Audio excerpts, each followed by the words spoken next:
What's up, people? It's your boy, JC Muse, aka the Black Muse. I'm back in full effect. We are live for the Black Muse podcast.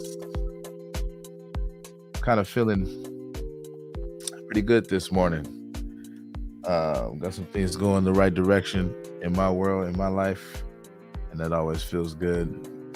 I also haven't recorded in a while because of what's been going on in my life, but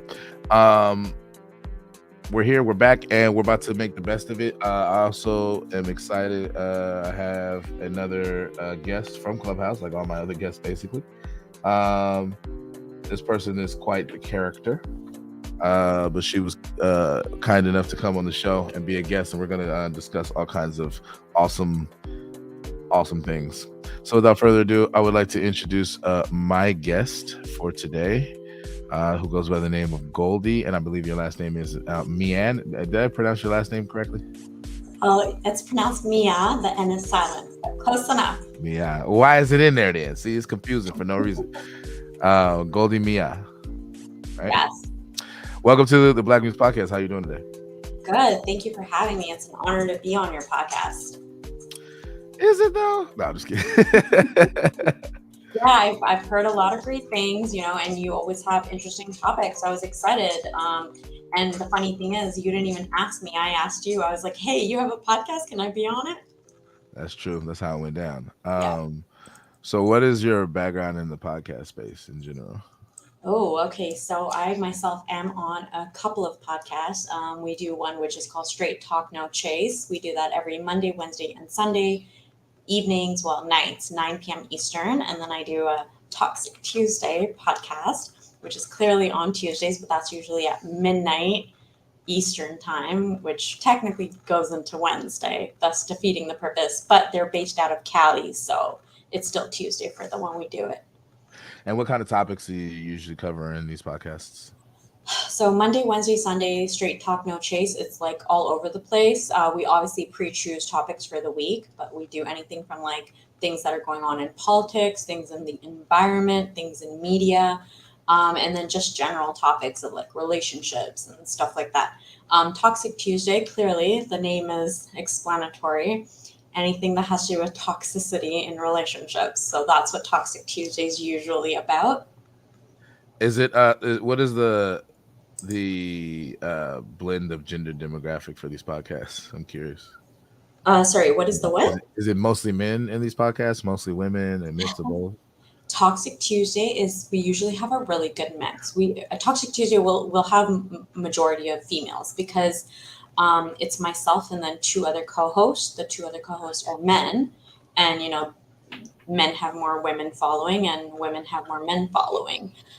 So because the ratio is 2-1, the majority of the people who join in are females. But the Monday, Wednesday, and Sunday podcast that we do, it's a majority of males that join in. Well, what I meant is the people who are participating in the actual content production. Are they mostly men or mostly women? Oh, yeah. So both the ones that I do, the Monday, Wednesday, Sunday one, it's 2 guys and then myself. And then Toxic Tuesday is also 2 guys and myself. But yeah. Do you think that either sex tend to be more toxic than the other? Oh, that's a good question. I'm gonna be honest. I feel like women are way more toxic than men are. That's self-hate. You've internalized the patriarchy. No, I really do. Like just from, I don't have any stats on this topic, so I can't really throw that out there. But just from, people in my personal life that I know, friends that I know, friends who are in relationships that I've heard of. I don't know. And then me myself, I definitely feel like we're toxic, but in a different way, if that makes sense. Like, so men might be toxic in a way where it's basically.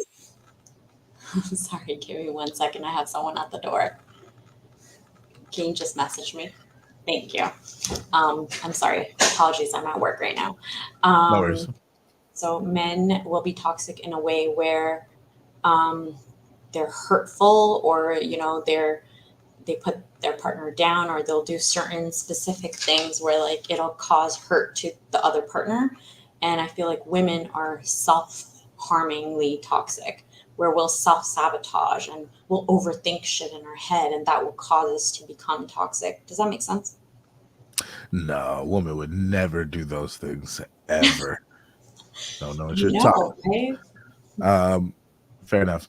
What is your I guess purpose, rationale, or motivation for hanging out on Clubhouse, where ultimately you and I met for the first time?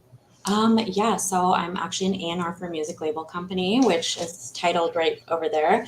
And then I also am a publicist, and I do publication write-ups. So when I originally joined Clubhouse, and the person who nominated me for Clubhouse, um, they were like, hey, this is a great place for you to collab with people and get yourself out there, get your artists that you work with out there, and that's why I joined Clubhouse to begin with. And then ever since then, it's just been amazing, the connections that I've made, the people that I've met, not only on Clubhouse, but through Clubhouse, but in real life, essentially.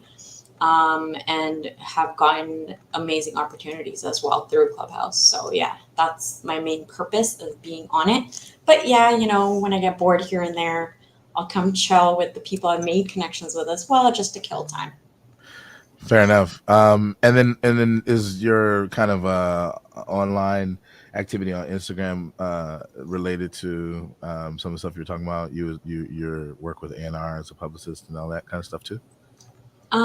Yeah, and no, sorry, are you asking like engagement wise, or the things that I'm, you know, uh, I mean, yeah, I guess I guess maybe my question is too broad, but yeah, I guess engagement wise, like I just noticed that you have a bunch of followers on Instagram, and I was just wondering, like, is that all a part of your publicist stuff, or is there? no, definitely Okay, not. So I actually used to model for Maybelline Pakistan when I was 18 to 21. So when I was doing that, I made a lot of connections with a lot of people. And then um, at the point where Instagram had kind of just started off, I had made a lot of followers back then because of the modeling that I was doing and the events I was going to and the people I was meeting. And that's how I kind of actually integrated into the music industry, was through the parties I went to and the people I met. Um, but yeah, so majority of my following is actually from Pakistan, because that's where all my pictures were published and advertisements and whatnot. So yeah, majority of my following is from Pakistan. nice. So did you used to live out there? If you don't mind me asking, like, is that No, no. I'm half Pakistani. right? So what happened was my cousin, who's actually a model, like professionally, she was going for like it was like I don't know what you call it, like a talent search thing, Hmm. and Maybelline was doing this like contest there. So I was actually on vacation in Pakistan, and my cousin was like, "Oh, do you want to come with me?" And I was like, "Sure, why not?" So I ended up just going with her. And then one of the guys was like, "Oh, are you here to apply?" And I was like, "No, I'm just here with my cousin." And he was like, "Oh, I really think you should apply. You're beautiful." And I was like, "Oh, okay, thank you." This is way back when I was much younger and skinnier. So, back then I looked much nicer. But anyway, so I end up filling out the application, and then they did like a like mini little video where you had to like hold the mascara and like do a little thing dialogue of what they tell you to say. And then I actually ended up winning the contest. So my cousin was like really upset. She was like, "Why did I bring you with me?" But yeah, so I got you know, um, a 3-year contract with them, and then I got to do a bunch of photo shoots, and I got to do like one commercial, and then I got to go to like events worldwide that Maybelline would have. So it was dope as hell. Can we see the commercial? Can you see the commercial? I will have to find it. I'm pretty sure I could find it. But you have to You bear in owe mind this was back when I was 18, and now I'm much older. So, you owe it to my audience to show us that commercial. You can't bring that commercial up and then not show it. So I'm gonna need you to send hit me up in the the back channel. I don't know what you call it on here because not the same as Clubhouse. Um, but nah, I'm gonna bring that up again. I'm not kidding. I'm not joking at all. well, Go ahead. I'll really have to actually. I'm no, I'm not gonna lie. through the years I've tried to find the commercial like on YouTube and shit, and like you really can't find it. But I do still have like my contacts from when I was working there, so I'm pretty sure if I hit them up, they could like locate it for me and like send me a copy of it or something. Can you do that So like right now? Like, can you hit them up now? Can you I like? mean, they are in Pakistan and there is a time difference, so Oh, the excuses. Here they go. 9:20, Oh, 7:20. I think it's 7:20 a.m. 7:20 p.m. there, so it's not bad. Okay, yeah. I'm gonna email them for you. Just Yeah, just go ahead and do that. Just real quick. Just because we can see if we can get it on the show right now live. okay, all right. Um, all right, cool. Well, I do want to kind of awkwardly transition, I guess, to the topic proper. We are actually slated to discuss a lot of topics, but we're going to prioritize some Okay, over others.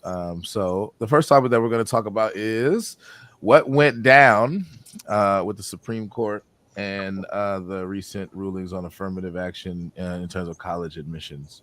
okay, Um, Now, truth be told to everybody in the audience, I know very little in terms of the details. I've only learned, kind of the headline stuff with normal people. I kind of keep my head down and go to work and stuff. So I've right. heard some people talking about it broadly. Some people have talked, argued on Clubhouse endlessly about the merits of affirmative action or the lack thereof, and comparing affirmative action to legacy admission, and is there a contradiction or not?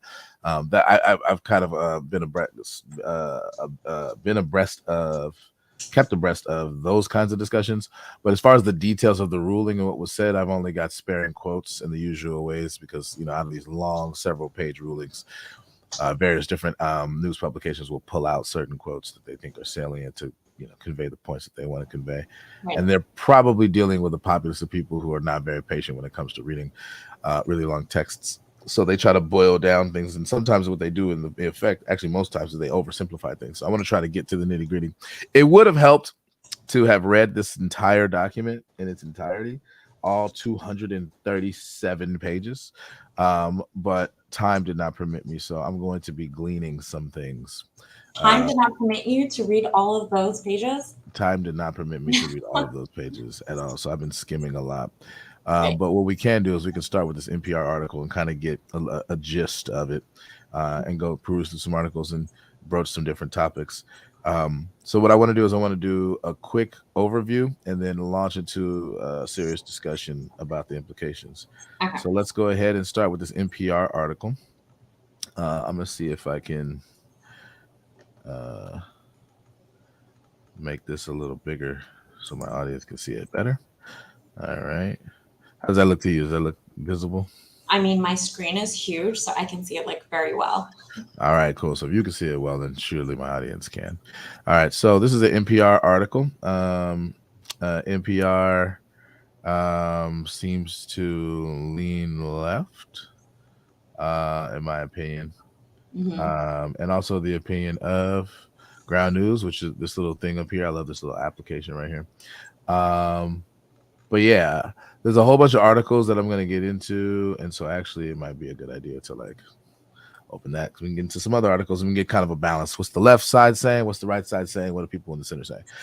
All right, this one's entitled Supreme Court Guts Affirmative Action, Effectively Ending Race-Conscious Admissions. I think that the headline kind of not betrays, but it reveals or exposes the perspective. This NPR is typically a left-leaning perspective. Maybe center left, but definitely left of center. And so the phrase guts affirmative action, I think, is clearly pejorative, and it means to, in some sense, convey a criticism of the decision. Right. It's kind of like common knowledge. A lot of people are considering our Supreme Court tilted towards the right in terms of the Supreme Court justices. Some people consider 6 out of the 9 Supreme Court justices to be conservative justices. I don't know how fair that is. Kavanaugh, I think, is probably right leaning. Justice Roberts is weird to me. I always have a bone to pick about whether Roberts counts as right leaning. I think Roberts was approved under a Republican president, but I don't even know if that's true.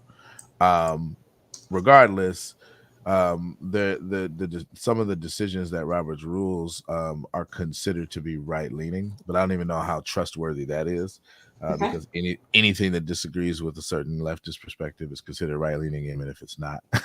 So Clearly, right. I don't know how reliable that is, but even if we don't count Roberts, then that would still leave 6 to maybe 1 and 3 if you can consider Roberts maybe in the middle and not really left or right. Yeah. So that's still 5. Sorry, 1 and 3. So it would still be tilted towards the right. I think the other 5, it makes sense to consider them conservative. Those would be, see, I don't even know them by heart enough, but it would definitely be Clarence Thomas. It would definitely be Amy Coney Barrett, Kavanaugh, and then I can't remember the other 2. Alito, maybe. And then I don't remember the other one. See, I gotta see bad scholar. I gotta look it up. I'll look that up in a second. So it says they gut affirmative action, effectively ending race conscious admissions. We'll get to the boring part in terms of reading in a second. All right, Supreme Court guts affirmative action, effectively. So that's the title again. All right, in a historic decision, the U.S. Supreme Court on Thursday. Okay, so this was written June 29th, so the Thursday of that week. Yeah. On Thursday, effectively ended race-conscious admission programs at colleges and universities across the country. In a decision divided along ideological lines, the 6-justice conservative supermajority, that's a hell of a loaded description, invalidated admission programs at Harvard and the University of North Carolina. Mhm. The decision reverses decades of precedent upheld over the years by narrow Supreme Court majorities that included Republican appointed justices. It ends the ability of colleges and universities, public and private, to do what most say they still need to do: consider race as one of many factors in deciding which of the qualified applicants is to be admitted. Mhm. Chief Justice John Roberts, a longtime critic of affirmative action programs, wrote the decision for the court majority, saying the nation's colleges and universities must use colorblind criteria in admissions. Many universities have for too long concluded wrongly that the touchstone of an individual's identity is not challenges bested, skills built, or lessons learned, but the color of skin. He wrote, "Our constitutional history does not tolerate that choice." Hmm. Justice Clarence Thomas took the unusual step of reading from the bench parts of his lengthy concurring opinion. Thursday's decision, he wrote, quote, "sees the university's admissions policies for what they are: rudderless, race-based preferences. Those policies fly in the face of our colorblind constitution," end quote. As he has done before, Thomas, the second black justice appointed to the court, reiterated his long-held view that affirmative action imposes a stigma on minorities. Quote, "While I am painfully aware of the social and economic ravages which have befallen my race and all who suffer discrimination, I hold our enduring hope that this country will live up to its principles that all men are created equal, are equal citizens, and must be treated equally before the law," end quote.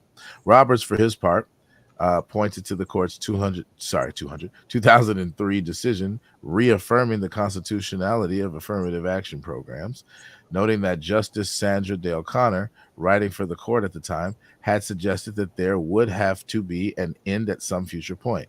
That time has now come, Roberts said. Opposing view. "It feels tragic," said Columbia University President Bollinger, who has for 30 years been a leading proponent of affirmative action programs. I'm not sure why this person's view matters in this case. He's Okay. not even the president of any of the colleges in question. I guess if you're a president of a college in general, this implicates you. So never mind. I take that back. "It feels like the country has been on a course of choosing between a continuation of the great era of civil rights and another view of we've done this long enough and we need a whole new approach. It's now the second choice." The sentiment echoed Justice Sonia Sotomayor's dissent. Quote, "The court subverts the constitutional guarantee of equal protection by further entrenching racial inequality in education, the very foundation of our democratic government and pluralistic society," end quote, she wrote. Justice Ketanji Brown Jackson, the court's first black female justice, also chimed in saying, quote, "With let them eat cake obliviousness, today the majority pulls the ripcord and announces colorblindness for all by legal fiat. But deeming race irrelevant in law does not make it so in life," end quote. Yeah. Them's fighting words. I'll try to read a couple more paragraphs. "Indeed, the reality is that those in places where affirmative action has been eliminated, The reality is that in those places where affirmative action has been eliminated, there has been a severe drop in minority and particularly African American admissions. NYU law professor Melissa Murray was the acting dean at the University of California, Berkeley in 2016 and 2017 when a state referendum barred the use of race in college admission decisions. Quote, there was an immediate drop off in the number of African American students that was both a confluence of the change in the admissions policy, but also African American students not wanting to go to Berkeley under those conditions, she said. Well, I wonder which one accounts for the drop the most, though, because I think that would matter. Quote, people don't want to be spotlighted. There is a kind of comfort in numbers, and it was very difficult for a very long time to recruit under those conditions, end quote. Last paragraph I'm going to read. Indeed, the situation got so bad, she says, that she had to go to the president of the state university system to get permission to place clusters of African-American students in classes instead of sprinkling them around, leaving minority students alone to speak their mind when subjects of race were discussed. I don't get that part. Hold on. Can you scroll back up a little?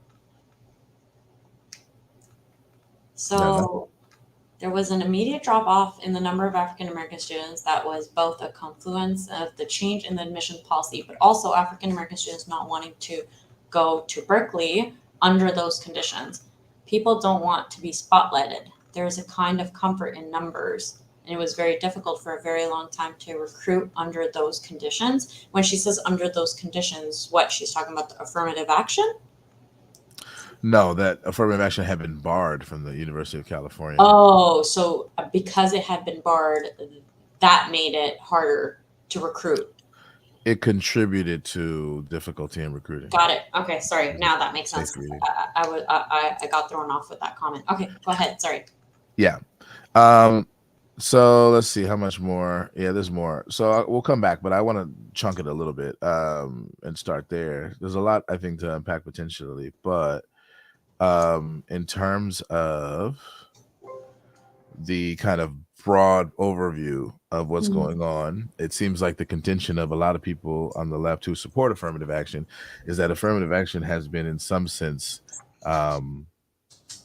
arbitrarily or malevolently stripped away from the college admissions process, and it's something that is viewed by many people on the left as instrumental in undoing a lot of forms of discrimination and injustices of the past that contribute to certain minorities, African Americans in particular, gaining access to higher education in some of the most prestigious universities. Right. Where is your head on that? Do you agree? Do you disagree? Do you maybe partially agree? No, I mean, I 100% agree. So I had gone through a few articles, which I know we spoke about having on the screen to make it easier. But I do have them with me on my phone. I don't know if y'all can see it or not, but I can like quickly screenshot it and send it to you. No, you can send me the link so that I can. Oh, okay. Yeah, I'll do that. I should have done that pre-show. I apologize to everyone watching. But so on 28 September 1870, the chancellor, I'm just reading this off, by the way, the chancellor of the University of Mississippi, John Newton Waddell, declared the university will continue to be what it always has been, an institution exclusively for the education of the white race. Right? So this What year was this? 1870, September 28th. Okay. And then, so that's 1878, okay? And then, 1870. And then not until 1963, July 12th. So how many years later is this? John F. Kennedy, who is a Harvard University alumni, he had actually written a letter. So it goes, so Kennedy sought assistance from many leading administrators in America higher education. Quotation, I write you personally to seek your help in solving the grave civil rights problems faced by the nation. And this, it says Kennedy wrote July 12, 1963, to select college presidents and chairs of trustee boards. Quotations, the leadership that you and your colleges show in extending equal educational opportunity today will influence American life for decades to come. So the reason he had done this and written this letter was because he wanted to see a change. He wanted to see people have equality. He wanted to see people of color having the same opportunity as the white man. So if it wasn't for him taking action and doing so, we might have never had what we have now. Mhm. And the mere fact that he had done this, there was a whole reason behind it. So for them to now all of a sudden just be like, hey, we don't want to do this no more. Mhm. Like, that's crazy. It's like you're going right back to 1870 again. Well, there was this notion of this idea in what we read, not implicitly, explicitly mentioned, that was centered to one of the majority decisions. I think it was Roberts who said this. He cited that in some landmark case concerning affirmative action before, a Supreme Court justice, Sandra Day O'Connor, I believe, or something like that, Okay. said that at some point these affirmative action policies would need to end, and then this Supreme Court has declared that that time is now. Do you think that there's any logic to the idea that, well, since we've been doing affirmative action for a few decades, that maybe now is the time to start phasing it out? Phasing out, why though? Because it seems like the contention, among others, is that what affirmative action policies have in effect become is discrimination in the opposite direction. No, absolutely not. I disagree with that comment.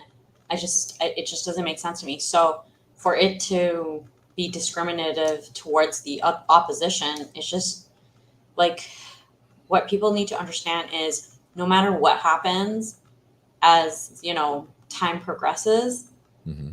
a certain race will always have benefit over every other race. And as much time as goes by, like, that's just continuously, it's like they say, history repeats itself. So as much as we might think we're progressing, in reality, there's certain things that are just never going to change, no matter how much time goes by. How many years has it been? And different races, different cultures, they've seen a lot of growth, but it's not nearly at the pace or at the rate of where things should be, despite all these years.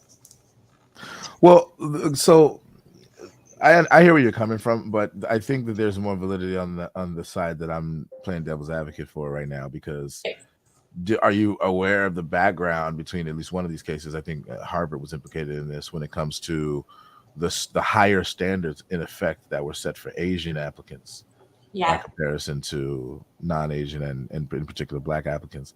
And so from the perspective of the Asian community, that's not fair. Like if your interest is social justice or giving equal opportunity, why make it harder for certain non-white groups to get into the most prestigious universities? Why lower the bar for certain groups and raise the bar for other groups? And how is that not also just as unfair as or analogously unfair maybe as saying, if you're Black, you can't come to the school?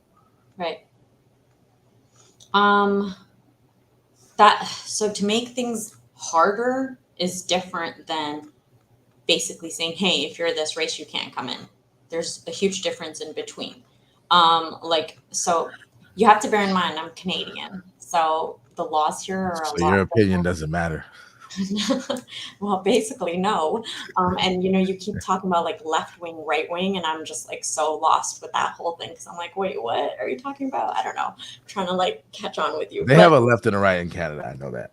yeah, no, we do, but it's just left wing here and right wing here. The policies and their beliefs and everything is still very different than in the States. So, especially when it comes to education, I'm not well versed on the policies in the States as I am obviously for Canada. Mhm. But I do know like the application process for Canadian universities and how that works. So, for anyone who is an immigrant, for example, trying to get into the university. So let's say you live in the States and you're trying to come to Canada for university, or you live in France, or you live in China, or whatever it is. For anyone who's not actually Canadian, doesn't matter what race you are, culture, whatever. But if you're not a Canadian, the process of trying to get into the university itself is very difficult, right? Mhm. And they have that in place because it's like, Canadians have the right first over people from other countries to try to fill these spots in these universities because essentially if you're from, for example, you're here from France, We don't know if once you're done your studies, you're going to go back to France and then continue, your career there. So now Mhm. you've used our tools, but now you're leaving the country to go use them somewhere else, right? So just like that is in place for a reason, there's a reason why that is in place. And that's why there was a reason this affirmative thing was in place as well. Does that make Okay. sense? No, So I mean, I do understand why that there are good reasons to have implemented affirmative action policy to kind of, in some sense, compensate or adjudicate or make recompense for in various different ways right. injustices of the past. I think that's easy to identify. But Yeah. what makes it complicated is to what extent have these well-intentioned policies been implemented in ways that are actually now starting to constitute discrimination against other groups who are not historically marginalized as much or in the same way. So so black people in this country have been historically marginalized in very particular ways. Asians generally, and like more like Japanese and Chinese peoples have been discriminated against, and also in specific ways, but Right. very different ways from the ways in which black people have been discriminated against Right. or oppressed. And so if it, from like, if you want to view this through the lens of history, you can do that, but we have to be a lot more thorough and specific. Okay. Um, like the ways with which descendants of slaves today are Mhm. negatively impacted by systems that have very complicated uh, yet undeniable connections to systems of the past that were explicitly oppressive, and one could argue are less explicitly but still oppressive in various different ways, Okay. is a lot different from the ways in which systems that maybe negatively implicate various different Asian communities broadly, and maybe Chinese and Japanese American communities in particular, maybe even Korean Americans. Actually, Mhm. that there's going to be some distinctions even between like Korean, Japanese, and Chinese. But like the ways in which those things interact with those people and Mhm. have throughout history are going to be markedly different in a lot of different ways, right? Okay. And so we're gonna have to give do all of that calculus if we're gonna look at this through a historical lens when we're trying to evaluate properly and Mhm. honestly. Like, is there a legitimate grievance claim by certain Asian communities when it comes to their ability to get a leg up and their ability to have the fruit of their labor and their hard work pay off, whether Okay. they're first, second, third generation immigrants, Uh-huh. or whether they're just native born to the country and aren't immigrants and their families been here for generations. Right. like like how can you justify Mhm. in it, like even if you're compassionate for black Americans and you want to see them get ahead and compensate for the wrongs of history, how can Right. you justify doing that at the expense of opportunities for other communities, right? Like, Right. does that seem fair? So to comment on that just really quickly, you're aware of Juneteenth, right? Yes. Okay. I don't know what your beliefs are upon that, but the same day that it was made official was also the same day that the government had made um, hate crimes towards Asians official. Did you know that? um I knew that there was legislative action taken about that topic. However, with the latter thing, I kind of am not that impressed because hate crimes against anybody were already illegal. I don't know that we needed to make special categories for hate crimes against Asians illegal, but that there was attentiveness to it in the wake of rhetoric about COVID coming from China and how some people took that and ran with it, and people were disparaging members of the Asian community, Right. attacking them in certain cases. There were members of my community, embarrassingly, that were engaged in that kind of thing, but not exclusively. That kind of thing. So I understood why people were paying attention to it, but I don't know. To me, it just feels more symbolic. I don't know that it actually is as impactful as they tried to make it seem. So that's my perhaps cynical take on it. But maybe I'm wrong. You can convince me otherwise if you know more I detail. mean, my point towards making that was the mere fact that, yes, there's hate crime that exists, but now to specify, like, hey, if you attack this Asian, it's now a hate crime as opposed to you just, for example, robbing an Asian store. Do you understand that? There's a Mhm, huge difference now. And mhm. they ruled on that. The same day they gave, Juneteenth, which is what? You get a holiday, you don't get paid for it, you don't get shit for it, but here you go, guys. Why is there not a hate crime category for African Americans? If your store gets robbed, your store just got robbed. It's not a hate crime. But if you're Asian and your store gets robbed, guess what? It possibly, most likely, is a hate crime. So my point is, if we're talking about injustice and being fair, well, then in that case, that's not fair either. If Asians got that and they're taking away the affirmative ruling. So does my point make sense? What I'm trying to say here? Yeah, I think so. If we're gonna talk about it like that, then there's a lot of things that we can add in and be like, you might think now it's going to be harder for you guys to get into schooling, or possibly easier now because it's taken away. But then there's a lot of other laws too that you guys are specially getting, and the rest of, the races are not. Do you think that the COVID-19 Hate Crimes Act, I think that's what you're referring to, correct? Mm-hmm. Okay.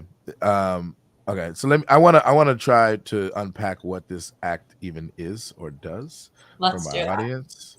And then I want to properly contextualize it in terms of those details. So I have another NPR article. We're very left heavy right now. So here's what the new hate crimes law aims to do as attacks on Asian Americans rise.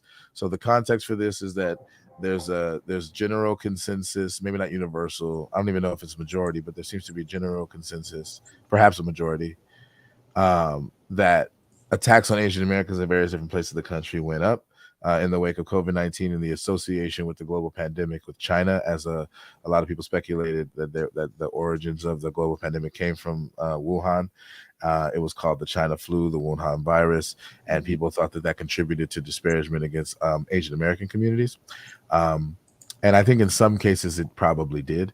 I think that also there might have been a little bit of moral panic over it and exaggeration over the extent to which people were doing this kind of thing and the extent to which it actually contributed directly or indirectly to Asians being attacked, as if Asians wouldn't have been disparaged or attacked but for that. I don't know in what percentage of cases that's true. But it's probably generally a bad thing to talk carelessly in ways that imply that Asian Americans are responsible for something that they have nothing to do with.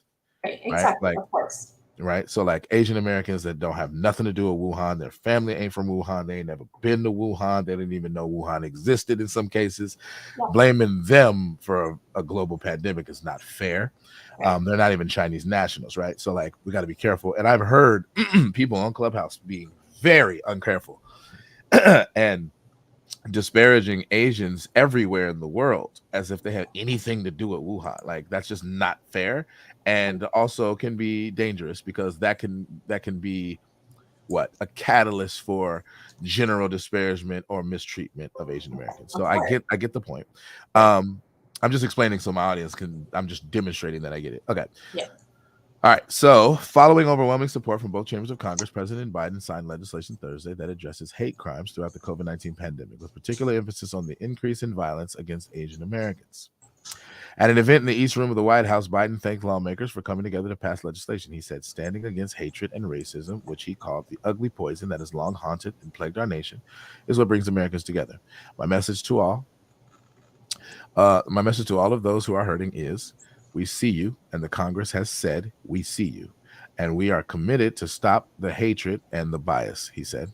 The legislation, introduced by Representative Grace Meng, a Democrat in New York, and Senator Mazie Hirono, a Democrat in Hawaii, aims to make the reporting of hate crimes more accessible at the local and state levels by boosting public outreach and ensuring reporting resources are available online in multiple languages. Seems like very sensible steps to me. It also directs the Department of Justice to designate a point person to expedite the review of hate crimes related to COVID-19 and authorizes grants to state and local governments to conduct crime reduction programs to prevent and respond to hate crimes. Mm-hmm. Seems sensible to me so far. Vice President Harris introduced Biden ahead of the signing and reflected on the increase in violence against Asian Americans. Quote, this violence, it did not come from nowhere, and none of it is new. In my life, my lived experience, I have seen how hate can pervade our communities, end quote, she said. Harris, who was the first African-American vice president, added, I have seen how hate can impede our progress, and I have seen how people uniting against hate can strengthen our country, end quote. Harris noted, the work to combat racism doesn't end with the signing of this bill. Quote, here's the truth. Racism exists in America. Xenophobia exists in America. Anti-Semitism, Islamophobia, homophobia, transphobia, it all exists. And so the work to address injustice wherever it exists remains the work ahead. Excuse me, end quote. Okay. So I think we got some general big picture facts about the hate crimes law. The specific text of the bill is here. It says COVID-19 Hate Crimes Act. Okay, an act to facilitate the expedited review of COVID-19 hate crime and for other purposes. Being enacted by the Senate and House of Representatives of the United States of America and Congress assembled. This act may be cited as the COVID-19 Hate Crimes Act. Okay, I'm not going to get too far. Okay, well, Congress finds the following. I want to see if I can glean anything from 1 through 6. Following the spread of COVID-19 in 2020, there has been a dramatic increase in the hate crimes and violence against Asian Americans and Pacific Islanders. I wonder, like, in terms of what percentage is considered dramatic. I don't like these vague terms because I think that they create opportunity for exaggeration sometimes. Okay. Not to say it's not serious, but I would actually want to know the exact figures. According to a recent report, there were nearly here we go. According to the recent report, there were nearly 3,800 reported cases of 3,800 reported cases nationwide. According to a recent report, there are nearly 3,800 reported cases of anti-Asian discrimination and incidents related to COVID-19 between March 19, 2020 and February 28, 2021 in all 50 states in the District of Columbia. So what was the number before that then? Again, I'm not trying to minimize it. I think that all 3,800 cases are bad if they happen, right? Yeah. I don't like discrimination. But how many Asians are in the United States? It's gotta got to be way more than 3,800 Asians. And so, like, what was the number before? So, for example, if the number was half that before, right, then that is a 100% increase. That's dramatic. Okay. So in terms of percentage, I can grasp why it's like, okay, the number's way up. But the raw number doesn't seem to be that big in general. So that's, I guess, a good sign. I guess the vast majority of Asians are not experiencing this particular kind of discrimination related to COVID-19. Okay. But I would think that they would include like what the number was up from, so that we can get a sense of like how much worse it is. If the number was 3,000 before and it went up by 800, then I would feel inclined to say, well, yeah, it's bad that it increirncreased, but it's how not dramatic? that bad where you had to. Yeah, like how bad? Yeah. So there's no way. Okay, maybe I'll read on. Maybe we'll find it. I had another thing I wanted to add in. So I don't know if you can research this because I don't know the exact facts, but I have an article here in front of me. Hold on, I'm trying to get to the very beginning of it. Okay, so again, this is all about how come it's okay for one region but not the other region type situation, right? Mm-hmm. So after September 11th happened, right? Instead of passing a law for hate crimes against Muslims, another law was passed, which was, I'm going to read this to you right now. Hold on. Oh, right. Okay, so here we go. Soon after the September 11, 2001 terrorist attacks, members of Congress quickly passed legislation to grant sweeping new power to both domestic law enforcement and international intelligence agencies. The new law, known as the USA Patriot Act, was passed within weeks of the attack, yet received little input from experts outside law enforcement or debate from the general public.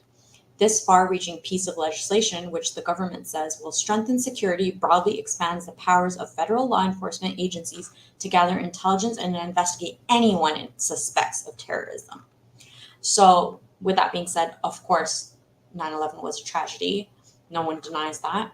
But the mere fact that how come it was okay for people to continue hate crimes against Muslims, and instead of trying to pass a law to protect them, another law was protected, allowing for law enforcement to be way more stricter and, take anyone off the street just if they even suspected anything.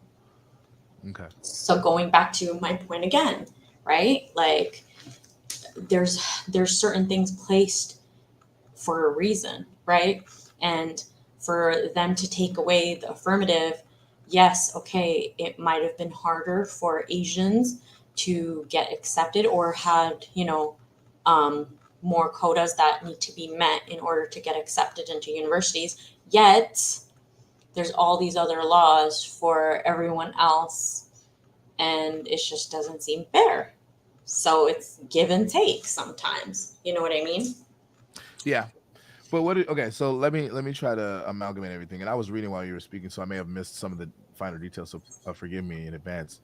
Okay. So you used two examples. I think you cited the Patriot Act in the wake of September 11th, Yeah. and then you cited the COVID-19 Hate Crimes Act. Right. And these are supposed to be examples of where the government prioritized certain communities in the wake of forms of discrimination and hatred that were being demonstrated against those communities by Americans, correct? So yes and no. So the point of me bringing up these two very different things was, in one case, because Asians were now being attacked due to COVID, they went ahead and made a whole law for them, right? As opposed to when Muslims were being attacked, they said, we don't give a fuck, you deserve that, so continue attacking. In fact, we're going to give law enforcement way more power to do so. I see. Because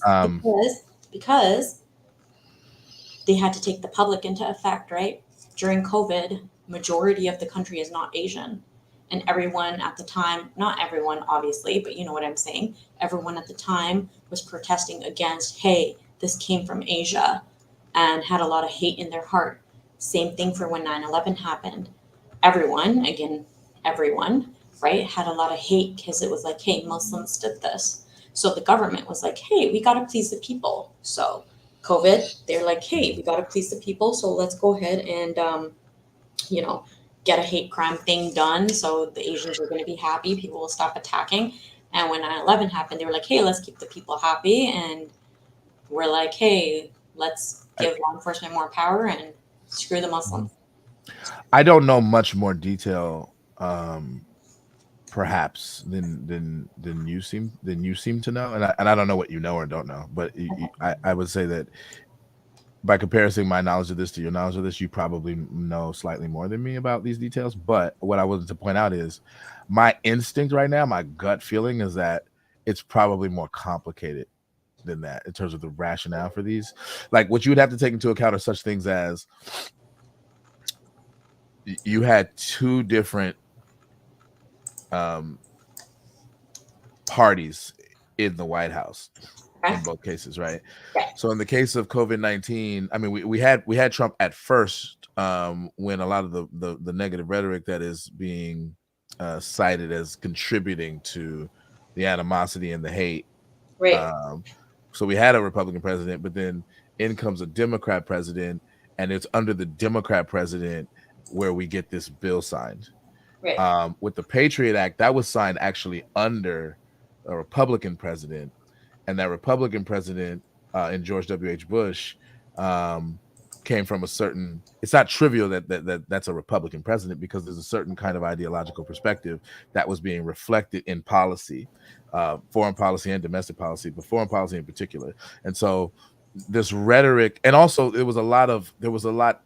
The Democrat Party also operated in ways that are markedly different from the way the Democrat Party operates now. There's a lot of similarities, to be clear, but there's a lot of more emphasis now in 2023 in the Democrat Party about taking identity into account and doing all kinds of identity politics more explicitly and more ardently.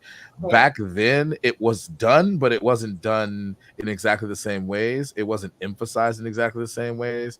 And there were certain kind of ideological presuppositions that weren't as pronounced back then with the Democrat Party. And the Democrat Party used to operate in such a way where they would be more in alignment with the right than they kind of act like they are now. In terms of jumping on board with, we need to invade such and such country because they like blew up the World Trade or whatever. And so like that, those contexts are really different. And I think that probably a lot of those nuances are going to contribute to the differences. And so it'll be hard to isolate the idea that, oh, hey, like in the one case, they didn't care because the majority of the country wasn't. Like, I don't know that the majority of the country has ever been Muslim, actually. So that actually is the same between the two cases. So then, like, I don't know. I just think that I guess all I'm trying to say is I think that there's probably a way more complicated story to tell about what the differences and similarities are. But Mhm. ultimately, if you wanted to compare, so let me ask you this question, because maybe I'm still misunderstanding you. Is your point, is part of your point at least, that there's difference in treatment in terms of how the government historically has treated different groups of people whenever there's been market increases in hate towards those communities? Yeah, definitely. Of course. Okay, and so is it a fair conclusion to draw that you're pointing out that the government has a history of picking and choosing who it's going to protect? 100%. If that wasn't the case, wouldn't there be hate crime towards African Americans? Well, there are hate crimes towards African Americans that are recognized by the government. Well, I mean, I mean, they passed the anti-lynching law, for example, right? right. That would probably be roughly analogous, or at least they tried to. Actually, I don't even know if it passed. Let me see if it passed. Anti-lynching bill. I know it was introduced by Cory Booker. He had something to do with it. Emmett Till, yeah. If you search it, can you read me about that real quick? Yep. Okay. Because Right then, here. after you read me bits and pieces of it, I have a point to make if it is what I think it is. Yeah, I think it's the Emmett Till one that was introduced by Cory Booker, I believe. Let's do research, people. All right, here we go. All right, Emmett Till Anti-Lynching Act, HR 55, Rep Rush Bobby Rush. Okay, so maybe this is a different one than the one I remember. Okay. Let's see. Is Cory Booker a senator? Asking the wrong person. Unless you're just talking out loud. Booker anti-lynching bill. Booker applauds Senate passage of the Emmett Till. Okay, so it's the same bill that passed in the Senate, I believe. Okay, and I just have the version that passed in the House. Okay, applauds Senate passage of the Emmett Till Anti-Lynching Act. Isn't that what this is called? Emmett Till Anti-Lynching Act. Okay, so this is just the version that passed. Yeah, it passed. This one passed in the House, I believe. Oh, let me see. When was this passed? Summary. I don't. Let's see. There has been one roll call vote, so maybe it has not passed yet in the House. Okay, this bill makes lynching a federal hate crime offense. Specifically, the bill imposes criminal penalties, a fine, a prison term of up to 30 years or both, on an individual who conspires to commit a hate crime offense that results in death or serious bodily injury, or that includes kidnapping or an attempt to kidnap, aggravated sexual abuse or an attempt to commit aggravated sexual abuse, or an attempt to kill. So that's a summary. What actions have been taken? I'm curious. Okay, so introduced in the House on the 4th. As of the 29th of March, it became public law. There we go. So it was passed. It was signed by the president. Yeah, so it was passed. So it was passed in both houses. It was signed by the president on the 29th. Okay, passed by this. Okay, it was passed by the Senate on the 7th of March. Passed and agreed in the House on the 28th of February, 2022. So this is almost, let's see, 2023. So March of 2023 has already happened. So this is over a year old. Okay. So yeah, so there was an anti-lynching law. So I mean, you could say that the government has passed bills to protect Black people recently. Wait, I have a question though. Anyone can be lynched. Why are you saying this is specifically for Black people? Yes, Black people were lynched, but yeah, eventually anyone could be lynched. Fair enough. I think that one of the main impetus for this was what happened with Ahmaud Arbery. Okay. That was cited from my memory of one of the motivations, and I want to see if it explicitly names that. Be it enacted, the Senate and House of Representatives of the United States of America Congress assemble. This act is cited as the Emmett Till Anti-Lynching Act, and it's named after a Black person who historically was lynched. Emmett Till. Okay. Yeah. Whoever conspires to commit any offense, other conspiracies. Whoever conspires, say defamation. Okay. The other thing is these kinds of things have to be written in broad ways because there's a whole bunch of legal parameters around singling out groups of people. Well, no, because like we just said, there's a hate crime towards Asians due to the COVID-19 Act, and it's clearly written in the act. But notice it's COVID-19 Hate Crimes Act. Right, but then when you read the details of it, it's specific. It specifies Asians. It specifies that things have been happening to the Asian and Pacific Islander communities for sure. Okay, but why does that not why is that not specified in the Lynching Act? Because that's a good point. I don't know. Thank you. That's what I'm trying to tell you. Like, you're telling Yeah. me there are hate crimes against African Americans. Show me another one that specifies it, though. Okay. Fair point. I concede. So then what does that mean then? Are you saying that because black people are not specified in an act that's clearly named after a black person, that somehow is revelatory that the government is picking and choosing who it wants to defend? How I mean, about if no? even if it's not specified, if in effect it protects that community, are you saying that's not good enough? It needs to specify it? It does not protect that community It does, because this just this because it's bill. named after someone, that's like them. That's the same thing I said. Them giving Juneteenth to you guys, but giving the same day, approving the hate crimes towards Asians. Yet you guys don't have a hate crime. Okay, so again, that's my whole point. It's like they're throwing shit in the face, like, "Hey, here you go."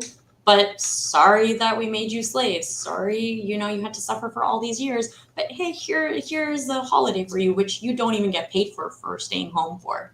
Like, it's not making up for anything that has happened in history. So them naming this lynching act after an African American, yet in the actual act not mentioning African Americans at all, is a slap in the face.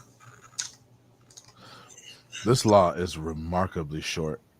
Okay, what is this? This is the same law. I didn't. It's only 2 pages. Okay. It's remarkably short. Well, all right. Well, it's short enough. Go ahead and read it. Yeah.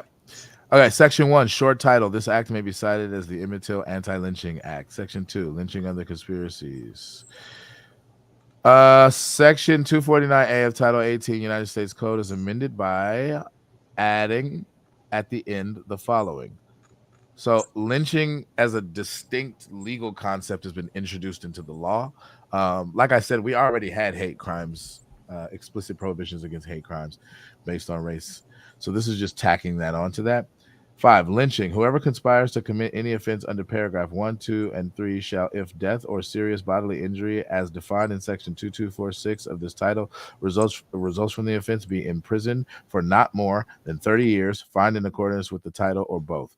Other conspiracies. Whoever conspires to commit any offense under paragraph 1, 2, or 3 shall, if death or serious bodily injury as defined in section 2246 of this title results from the offense, or if the offense includes kidnapping or an attempt to kidnap, aggravated sexual abuse or an attempt to commit aggravated sexual abuse, or an attempt to kill, be imprisoned for not more than 30 years, fined in accordance with the title, or both.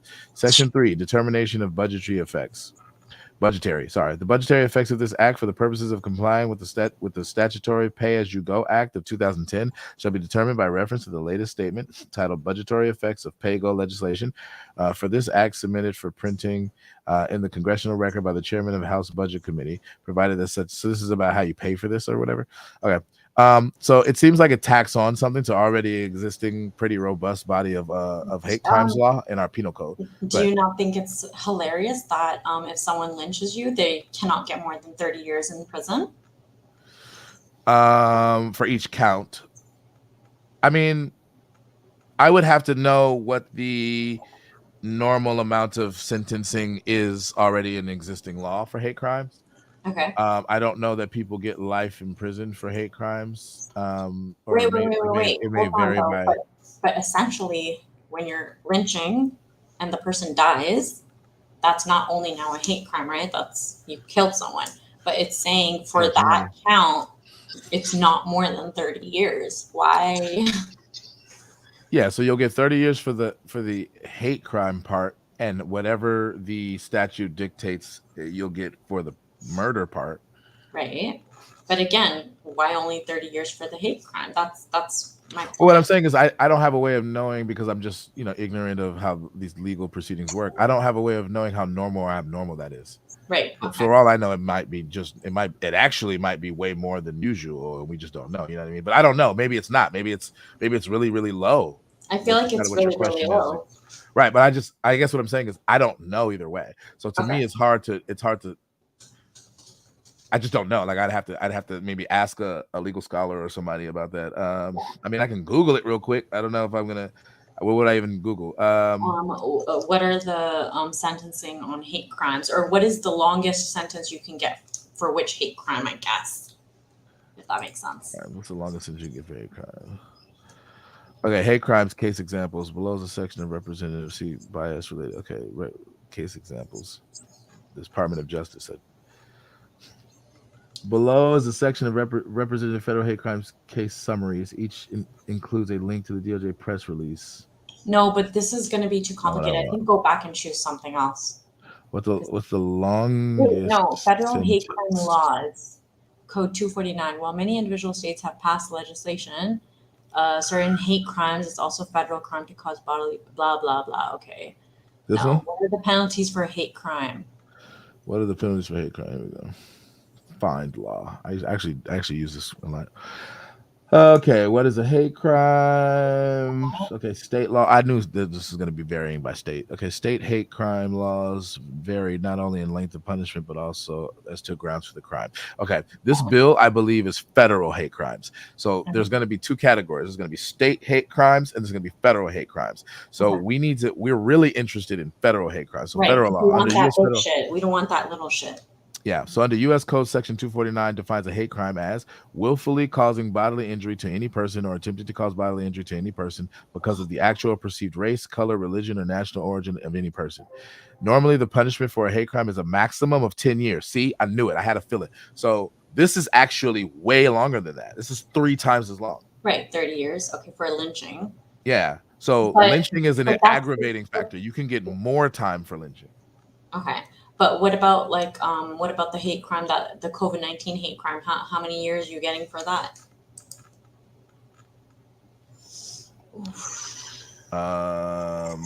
Congress finds the following. And I apologize, I'm working while I'm doing this podcast, so don't mind me when I'm looking away from the camera. I apologize. That is unacceptable. I have to finish so unprofessional. How dare you work while I do research?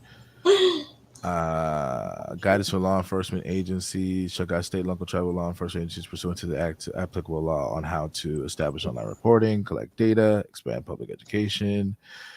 Khalid Jabbar had the National Opposition to Hate, Assault, and Threats to Equality Act of 2021. Wait. Congress finds the following. The incidents of violence known as hate crimes or crimes motivated by bias possess a serious national problem. According to the data obtained by the Federal Bureau of Investigation, the incidence of such violence increased in 2019. Is this a different? Okay. Hate Crimes Prevention Act. A more complete understanding of the national problem. Definitions in this section. Units of local government. Okay. I don't know if this did anything in terms of sentencing. Okay. Let me see. This is a summary here. The bill requires a designated officer or employee of the Department of Justice to facilitate expedited review of hate crimes and reports of hate crimes. DOJ must issue guidance or state, local, and tribal enforcement agencies on establishing. I already read it. It doesn't say anything. You read this part, the summary? All of it. There's nothing in it. You read the summary specifically, though? This whole thing that's on our screen right now, I read it. There's nothing written about it. Okay, first of all, I need you to take a little bit of that bass out of your voice. Okay. I say take that bass out of your voice. Just a little bit. I'm sorry. I'm very passionate about certain things. Okay. So we did a little bit of fact finding in real time, and I apologize if this is boring for the audience, but I like to learn things, and I have time today. And if you take this journey with us, you can learn things too. Mm-hmm. And feel free to put things in the chat for all 1 or 2 viewers that we might have live. So yeah, okay. So it seems like your kind of gut feeling is a little bit off in terms of the lynching law. Okay, that's okay. Fine, fair enough. Right, that's one specific thing, but again, my point is, okay, so when you were on Google like 5 minutes ago searching, a hate crime is towards any nationality, any religion, right? Like it's basic. So why is the COVID-19 Act specifying Asians in the hate crime? That's But my point. it's not, but it's okay, true, fair enough. So one bill specifies the community to which it pertains, and Right. the other bill doesn't. You're right about that. I'm not denying that. But what I'm trying to ascertain, my gut feeling is that there is a plausible explanation that is other than one group is favored by the government. And I suspect it has something to do with the nature of the bills exactly. So like one bill is tacking on to already existing bodies of law um a harsher sentence for a specific category that is particularly salient to a particular community without explicitly naming that. It's signaling that without explicitly naming that. And that's actually, I have, as a layperson, I know that that's very common in law Okay. because, partly because of a long history of legal precedent that makes it really difficult to do anything that comes off as favoring a certain community. With the Asian, to try to address your point a little bit, and maybe I'm just ill-equipped because I just don't know enough. With the COVID-19 one, Okay. that wasn't tacking on any kind of exacerbating factors in terms of punishment, right? From what I was able to read, it didn't even address punishment. What it did was it made it easier to report, and there was some kind of guidance issue to various different levels of jurisdiction, state governments, local governments, etc., for how to do things from members of the DOJ. But like at the end of the day, it doesn't really, I don't know, it doesn't really do anything in terms of like impact other than making it easier to report or expedite the process of processing things, right? So like it isn't like, oh, this is really bad, so now this bill tacks on an extra 20 years to any Asian hate crime. If anything, the other bill that doesn't specify anything about black people is going to be taken by a lot of members of my community, for better or worse, maybe they're wrong, as yeah, finally we have encoded in our law something that explicitly makes it harsher penalty for anything remotely resembling the kind of activity that used to take place regularly to terrorize black people in the South, let's say. So like that's why it's named after Emmett Till in the first place. Right. And in order to make sure that that like something that's gonna punish people an extra 20 years isn't coming off as favoring one race, they have to talk about it in general.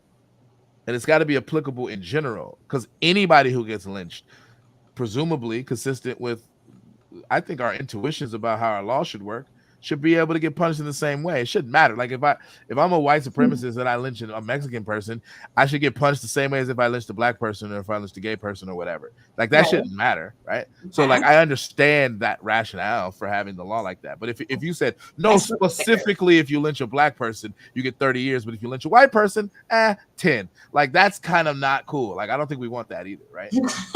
Sorry, it's just the way you said it was hilarious. But that's what I think they're I trying. still So, I still disagree with you because, for you think example, we should no, what no, part specifically? I want you to clarify. no, I disagree with that fact because my sister lived in China for 5 years, and guess what? She literally got to Canada like 2 weeks before COVID went crazy in Canada, and she lived in China, and she had actually been to Wuhan months ago, and our family. Wait a minute. Hold on. It was Wait a not, it was minute. not the Asians. It was my Hold sister. on. Wait a minute. What are you saying right now? No, I'm just kidding. When I'm no, I'm being serious though. Like it was a huge thing in our family where we were like, oh my god, like you probably brought that shit to fucking Canada. But my point is, there are other, you know, races that live in China. Okay, so for example, if she's coming, like, so when she was, so she still went back and forth in between COVID because obviously she was teaching there. She was stuck here for a few months because they weren't allowing anyone to travel back to China at a point. But when they started to slowly allow travel again, even when she would go to China and come back, like they just let her through. Although if you were Chinese going to China and coming back, you got stopped, you got extra search, you got extra scan, you had to do all this extra shit, right? Why? Because you're Asian. She's still going to fucking China and coming back from friggin' China. Like it's still, but because she's not Asian, they didn't do that extra scanning, for example. Is Pakistan not considered part of Asia?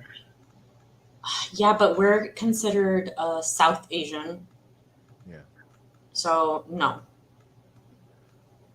But So my point under is, the she doesn't look, colloquial, because she doesn't look like the typical Chinese person, yeah. No, I right? understand what you're saying. There was no prejudice towards it. She was just like, sure, go ahead, come back. So my point is, for them to actually in the hate crime specify Asians, they meant, like, the Chinese race. That's what they're specifying in the thing. So my same Well, thing with lynching, right? Like, well, no, we don't want someone who's black, someone who lynches a black person getting 30 years, and someone who's lynching a Mexican getting 10 years. It should be the same. I understand that, but my mere fact is mentioning it in the act. For example, like them mentioning, like, hey, just because the name is there in the act, it should be mentioned, like, hey, due to this specific person, this is why the act was created. So it's not giving African Americans precedence over the other races in terms of lynching, but it's giving a mere factor of, hey, this happened and this is why the act is created. Unless someone Googles this guy's name, they don't know who the hell he is. They don't know he's African American. There's a lot of ignorant people out there. They don't know that. So they won't know it's named after someone who's African American. If they're reading the act, they're not going to know that. Because there's nothing listed. It has a certain kind of salience in my community, so it's actually common knowledge in certain communities. But I understand what you mean. Like certain communities, but like a lot of like a Canadian reading that who has no knowledge of it. I don't know who the hell that guy is, and it's no, not. I understand. No, I understand. I understand what you're saying. I don't know how practical it is to expect that kind of thing to be replicated in our laws broadly. When it comes you're to not African wrong. Americans. No, in general, like you're not wrong to point out that you do have a particular instance in which that kind of stuff has been specified in one bill, and if you're comparing that one bill, the COVID-19 one, to the anti-lynching bill, the its connection, I think, is undeniable with my community, but it was not specified. You're 100% right about that. Right. I guess where I'm not sold on your explanation or what you're reading into that is just in virtue of comparing these two bills. Are you seem to be endorsing the idea that there's a trend whereby that this reveals that the government favors certain groups over others, and the groups that are not going to be favored are the African Americans, and the groups that are going to be favored maybe are Asians. And that sentiment, by the way, is there's a lot of people in my community who feel that type. They feel exactly the same way. They're put off by the impression that you're conveying right now, that certain groups tend to get a priority way quicker than Black people do. And they're frustrated by that because Black people have been advocating for ourselves for decades. And so why did it take all of that time for us to get an anti-lynching bill when, like, the time for that was actually when Emmett Till was still alive? Right? That's why I said, like, when was that law passed? That law was just passed in 2022. But like Emmett Till, if I'm not mistaken, Emmett Till was lynched in the I don't want to say it wrong. When was it was a while ago. It was a long time ago. It wasn't that long ago, but it was yeah, 1955, August 28, 1955. Wait, hold on. Wait, so let's do the math. 1955 to 2005 is 50 years. 2015 is 60 years. So 2023 is almost 70 years. It's 68 years. But wait. This is the part we're missing in this whole thing, because I want to go back to the whole the schooling law that we were talking about. But before we go back to that, I want to just mention something. Why was there a need for a law to be passed in 2022, last year, for lynching? Because it's still happening. That's the contention of people. I don't believe that, but I understand there are people who believe that, and they thought that was why we needed it. So Ahmaud Arbery was cited as an example of a modern day lynching. But there is no, like, your belief in that and my belief in that. They're not going to pass a whole law many years later if the problem is non-existent. It doesn't make sense. That's not true. Our government passes laws that are superfluous all the time. But for what reason? Explain that to me. Like, there's no lynching going on. Who even brought this up? A lot of reasons. So no one that I know of has been kidnapped and hung by their neck. like those were actual lynchings were. But like Right. if you expand the definition of lynching to the point where it kind of becomes borderline meaningless, then like anybody who conspires to kill a person in any manner whatsoever based on race can be considered a lynching, if you really wanted to go there, which is Okay. kind of what Ahmaud Arbery fits that description, kind of. So like that's why people are citing it as a modern day lynching. Other people have cited the police killing unarmed black men as lynchings, but like to me that's to be way too loose with what the term means. And one of the reasons why I think people are inclined to do this is because lynching has a certain kind of moral repugnance that's very distinct and very pronounced. Nobody's on board with lynchings, like period. Like in 2023, bro, if you're out here advocating for lynching explicitly, people gonna look at you like, what the fuck? That's like being out like I'm pro Holocaust. Like no, like what? Like what did you say? Like so like Can it you has a Google for the viewers real quick when was the last lynching taken place? well, that's what it depends on the definition. When was Quick, just Google it. Let's see what we get, just for the sake of. in the U.S. Okay, the lynching of Michael Donald in Mobile, Alabama, March 21st, 1981. Lynching of Michael Donald was what comes up on Wikipedia. Here, let me show you this. 1981. So that is what, like how many years ago? 30 something, 40, 41, Let's see, 40 years would be 2011. 39 years ago. It would be 2021.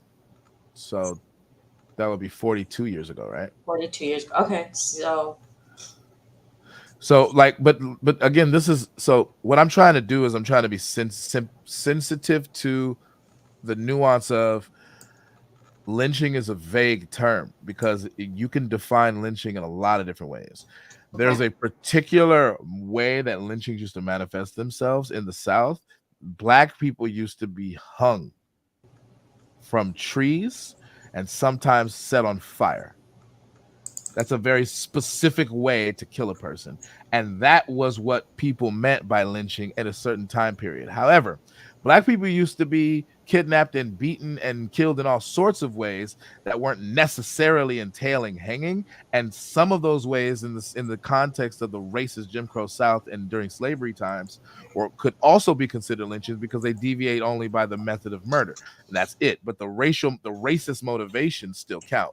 So that kind of ambiguity allows you to be able to say, well, now in the modern day, people aren't hanging people because that's not cool. They can't get away with it. We have all these laws protecting them, but they can still kidnap people and lynch, or they can still murder people based on race. And so that part of the definition of lynching is preserved. And so because of that, you can say, okay, well, what happened with Ahmaud Arbery is technically a lynching because those white dudes were motivated by racial prejudice, or their conception of Ahmaud Arbery as a criminal is based on a whole bunch of unchecked racial bias that they have, or whatever the argument is. And they didn't have the authority to apprehend him anyway, but they thought of themselves as entitled to do so based on a false perception that he was a criminal. But also, like, I don't know if Ahmaud Arbery actually did anything criminal, so that would complicate things because then they would kind of be right, but then like they didn't know it because they didn't have any proof. So like it's a mess. I don't know what to say about that, and I don't know enough of the details of the case to be honest with you. So I'll just take a step back and go more neutral. Like, let's assume that it's as bad as a lot of people think it is, and those dudes were basically out to kill a black person for whatever reason. Then that could arguably fit the definition of a modern lynching, which is why people think of it as such. Can I give you a fun fact? What? And it's not really fun. I don't know why I said fun fact. It's a horrible fact.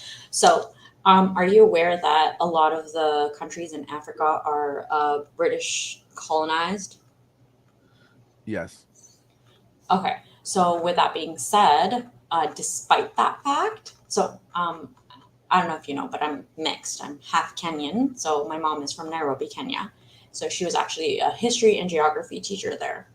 So she told us that what they teach the children there in history is a lot different than what you're going to learn in North America and in Europe and other parts of the country.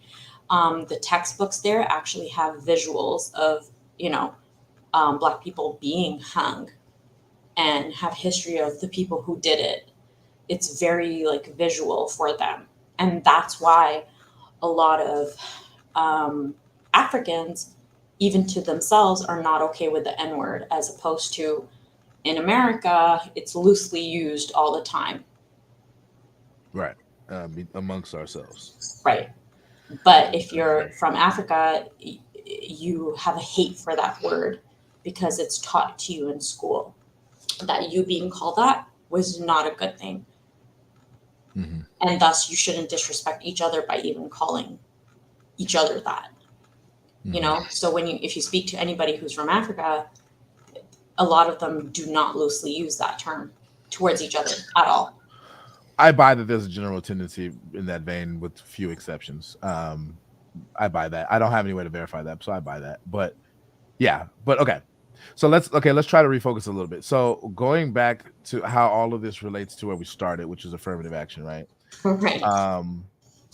Let's try to make that connection explicit. What led us down the rabbit hole of investigating and comparing and contrasting different bills that were meant to address different communities?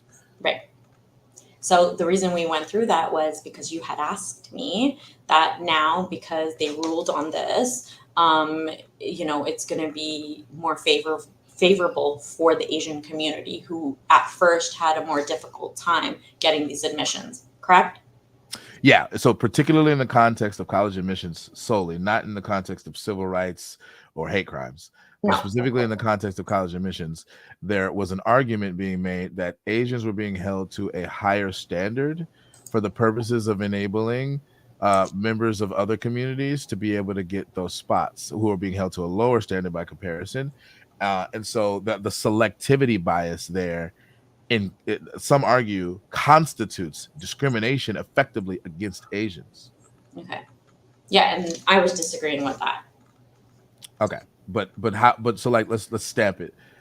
How does that selectivity the criteria as described, somewhat vaguely, and I can be more specific if you want me to, not constitute discrimination against Asians for the purposes of selecting who gets in and who does not get into prestigious universities? Because again, it's not specifically Asians. That's my whole point. Everyone's making it about Asians, but it's not. It's okay. Well, Race is being sorry. We have to. So I want to stamp this. Race is being taken into consideration for admissions decisions. Right. And so if you listing yourself as Asian. Okay, right? but what if you're listing yourself as so there's more than just, black and white, right? There's a lot more races out there. Okay. Yes. So for example, I don't even know what the hell I would categorize myself, because I'm mixed. I'm East African and South Asian mixed together, But my point is, like, let's say there's 5 things on that list. Okay. So are they specifically only towards Asians, saying, hey, no, we need more of this and this and this in order to accept your admission? It's not. It's not just towards Asians. It's the other 3 categories. All 3 categories are like, hey, so forget African Americans, forget whites. All the other categories that come into effect, like, for example, Arabs are not classified as, depending on white or black or Asian. So there's another whole category for them. So my point is, it's not just Asians. It was all the other categories. They're all having, hey, you need to have more of these things in order to be accepted. Does that make sense? Kinda. I want to find this lawsuit because I think it's going to better explain what the contention is. Okay. Unless I'm wrong and I didn't do my research properly, in which case I apologize, but I still stand firmly on my opinion. How Asian Americans came to play a central role. Okay. Affirmative action critics paint Asian Americans.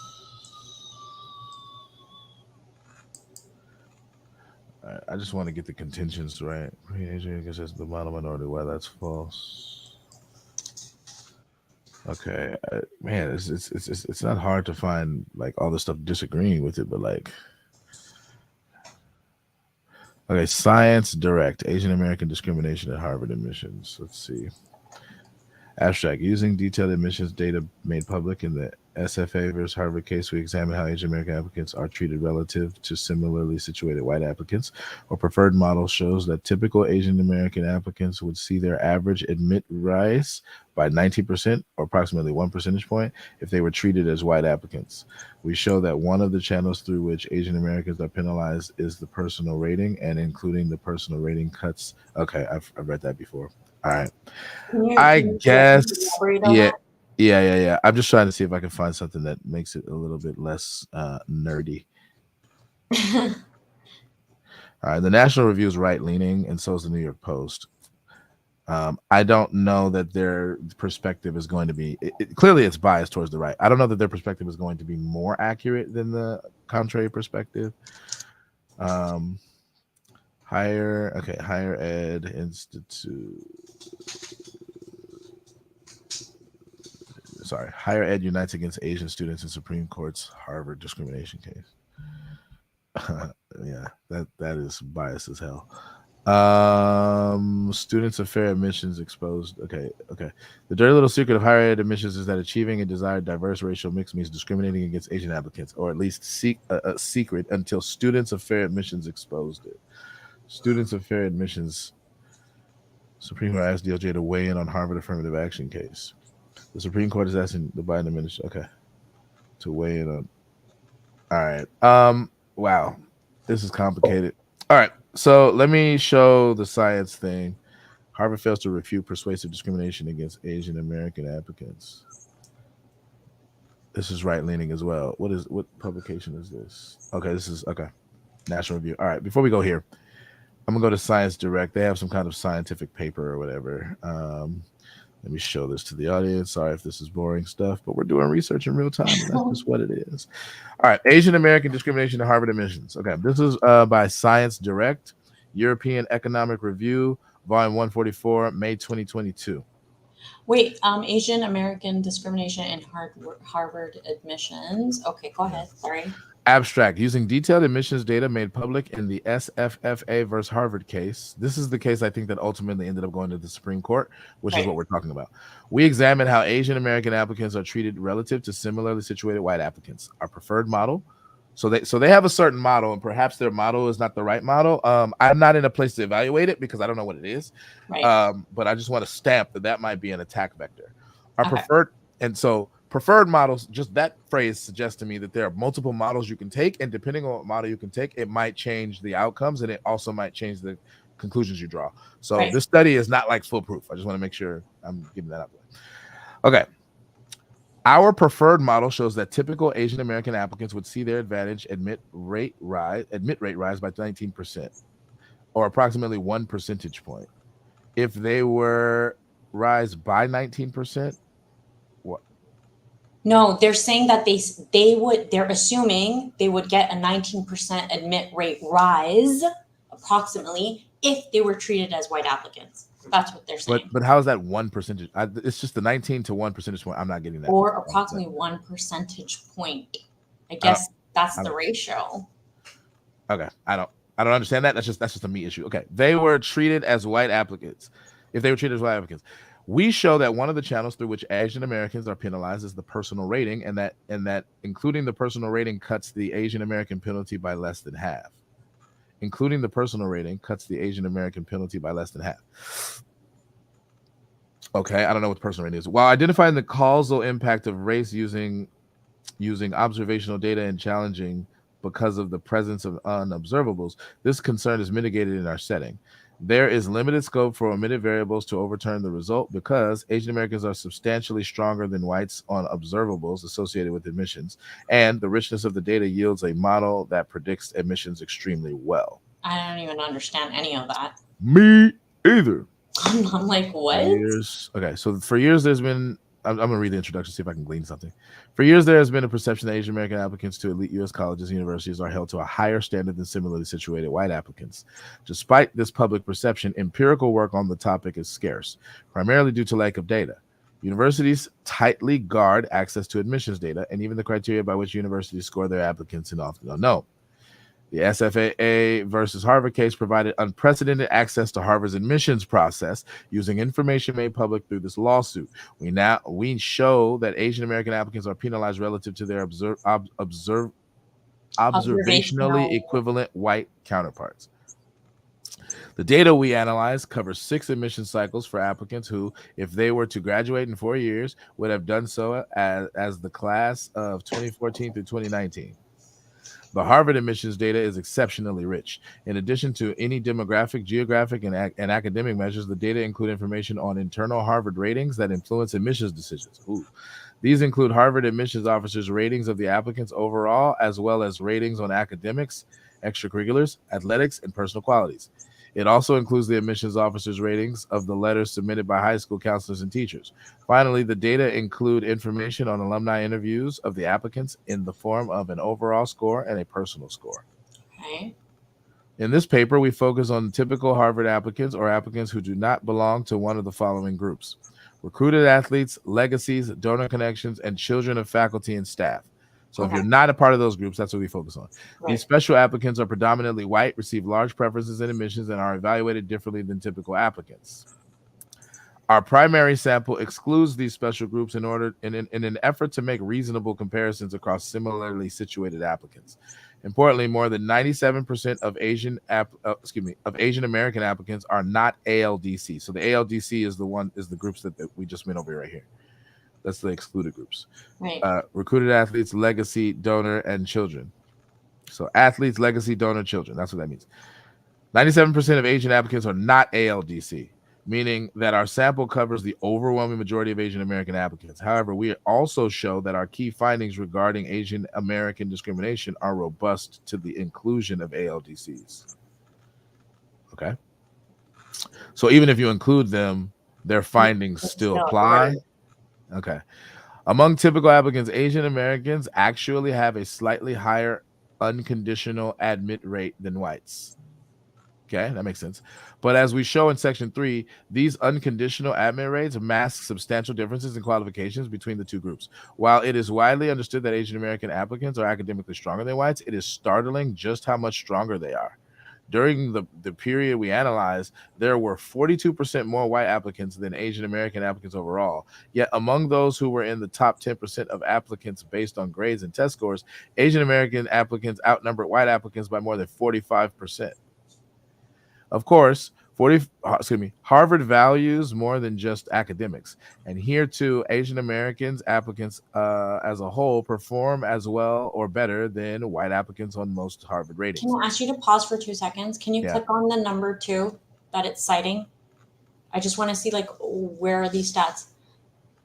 According to illustrated complaint document 1, there were 35% more white applicants as compared to Asian American applicants in 2017 and 2018. However, among the top 10% of applicants based on grades and test scores, Asian American applicants outnumbered white applicants by 85%.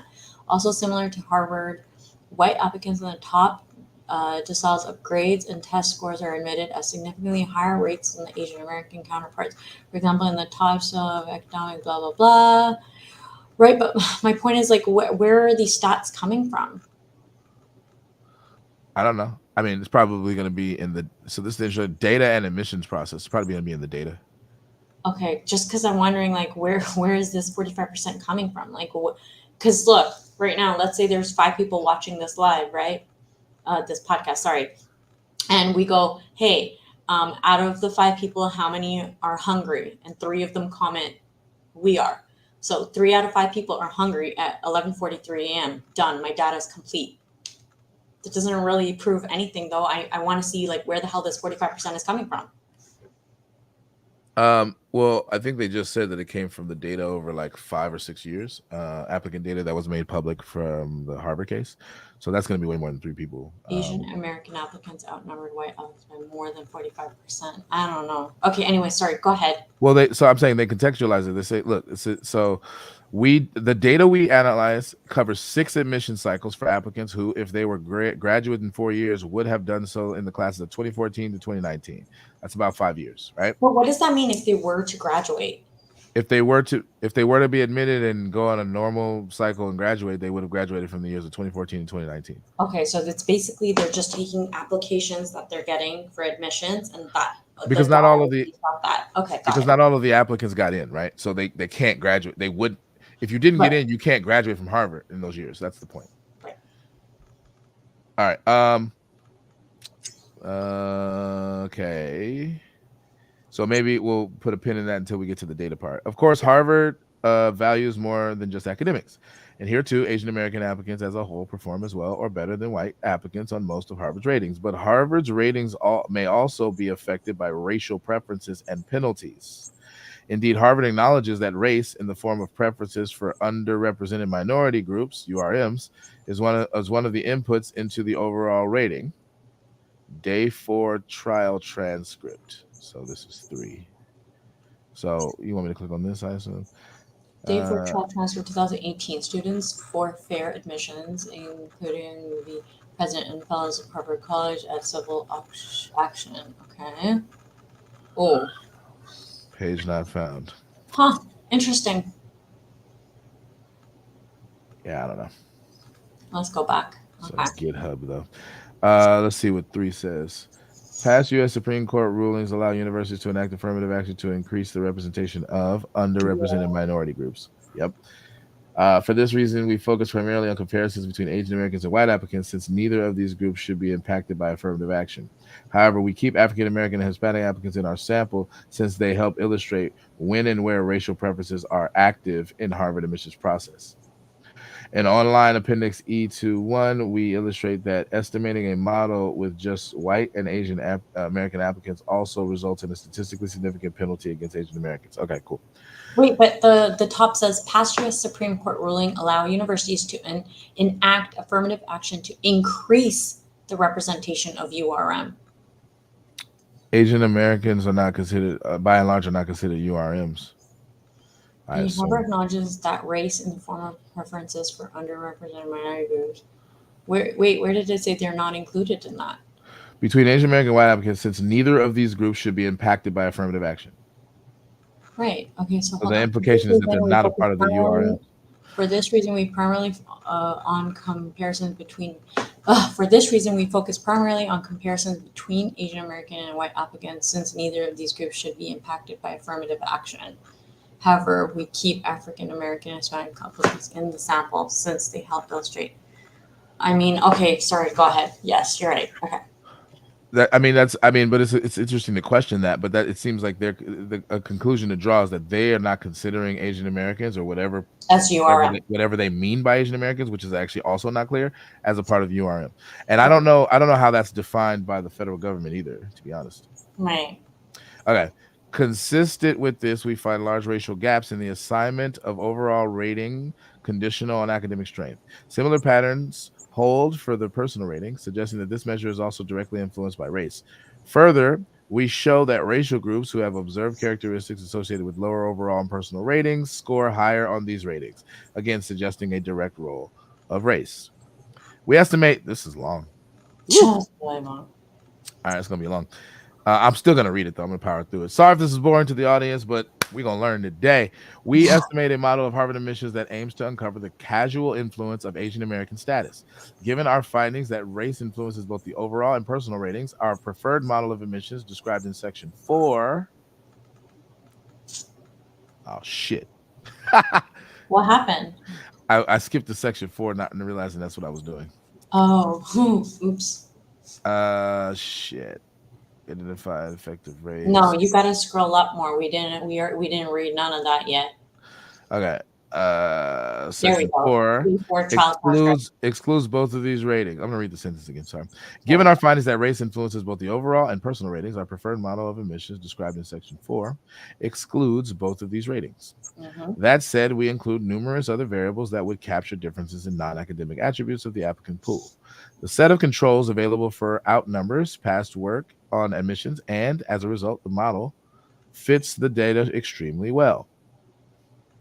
Previous work on college admissions primarily uses third-party data, which contains basic controls such as race, gender. Examples include all of these. An exception is this, who have access to admissions data for a selected UK university that includes not only test scores, but also interview and essay scores. Okay. Our preferred admissions model shows a substantial penalty against Asian American applicants relative to their white counterparts. The average marginal effect of being Asian American is 1 percentage point. Given that the overall admit rate for Asian Americans is around 5%, removing the penalty would increase their admission chances by roughly 19%. Okay, that kind of explains what I was questioning before. Our findings of 19% penalty is large, considering the magnitude of other penalties in the discrimination literature. As a common example, consider the gender wage gap. The unconditional gender gap in earnings for full-time workers in the United States is approximately 20%, and the gap narrowing to roughly 9% after adjusting for a battery of worker and job characteristics. So, okay, so relative, so this is statistically significant, is what they're saying. Even if the personal rating is included in the model, the statistical case for penalty against Asian Americans remains, with the penalty declining by less than half. Even if the personal rating is included in the model, the statistical case for a penalty against Asian Americans remains, with the penalty declining by less than half. So okay, half would be about 10. Yeah. So it declines by less than 10. So it's still like around 10 or 11%, maybe. Okay. So it's probably 10% then. It's probably 10%. And then remember, this narrows to 9% in the wage gap case, so it's still above that. Okay. We identify the effect of race on admissions using a selection on observables approach. The concern with this methodology is that race can proxy for differences in observed factors not fully captured by applicant characteristics and Harvard ratings. To avoid concerns about omitted variable bias, researchers have often turned to audit and correspondence studies in other economic settings where racial discrimination is a concern. However, this approach is infeasible for college admissions in the United States because it would be impractical to generate fictitious applicants to the level of detail that admissions offices review applicants. Alternatively, researchers have exploited differential patterns and outcomes across groups to address concerns about unobserved factors when estimating racial disparities in decision-making.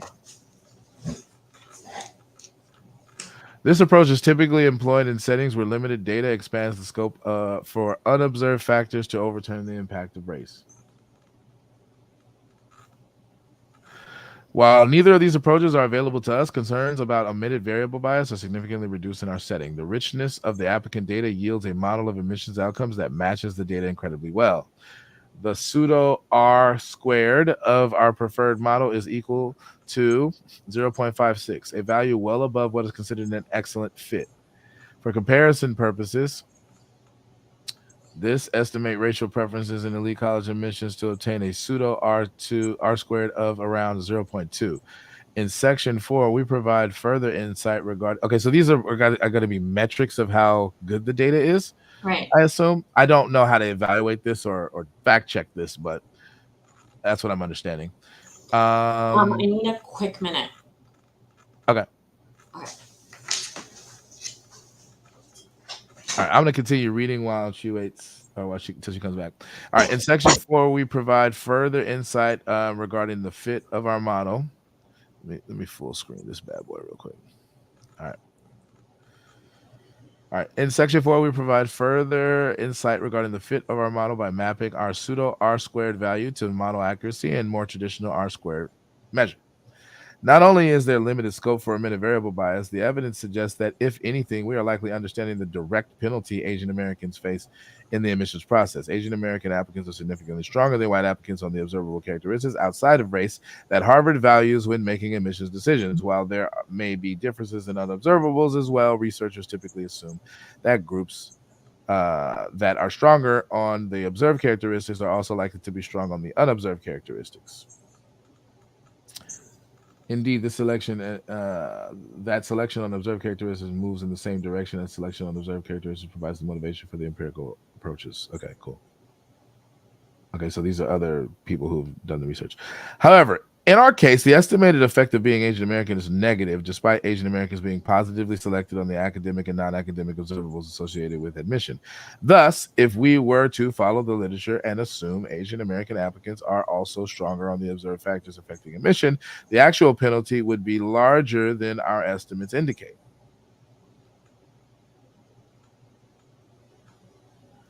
Since this paper relies on reports from the SFFA versus Harvard case, it is important to note that Harvard's expert reached a different conclusion on whether Asian Americans were discriminated against in Harvard's admissions process.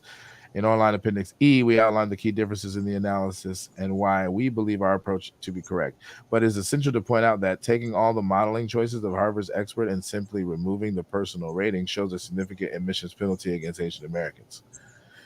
Okay, so they did a different analysis with a different model, but if you were to take their model, their modeling choices, and simply remove the personal rating, then this would show significant admissions penalty against Asian Americans as well. Okay. So throughout the paper, we discussed the copious amounts of evidence that the personal rating is directly influenced by an applicant's race.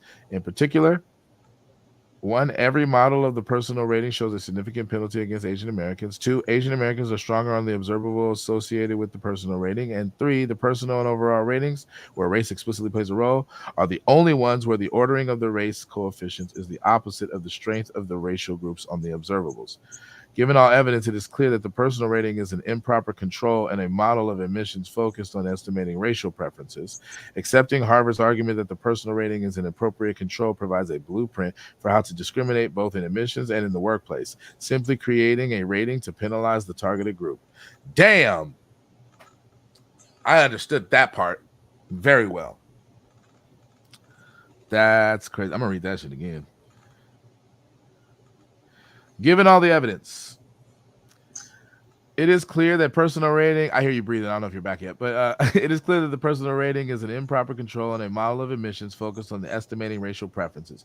Accepting Harvard's argument that the personal rating is an appropriate control provides a blueprint for how to discriminate both in admissions and in the workplace, simply creating a rating to penalize the targeted group.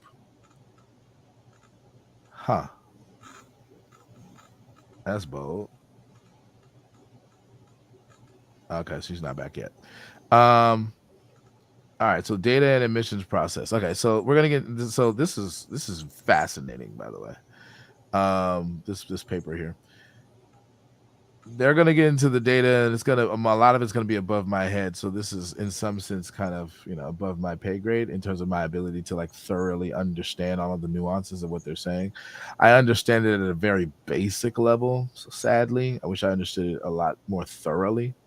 But this last part that I can stab, I do understand that. It does seem like they have a particular model and they have a particular rationale for the kind of choices of their model that they seem prepared to defend. I'm not in a place to evaluate it because I don't fully understand the nuances.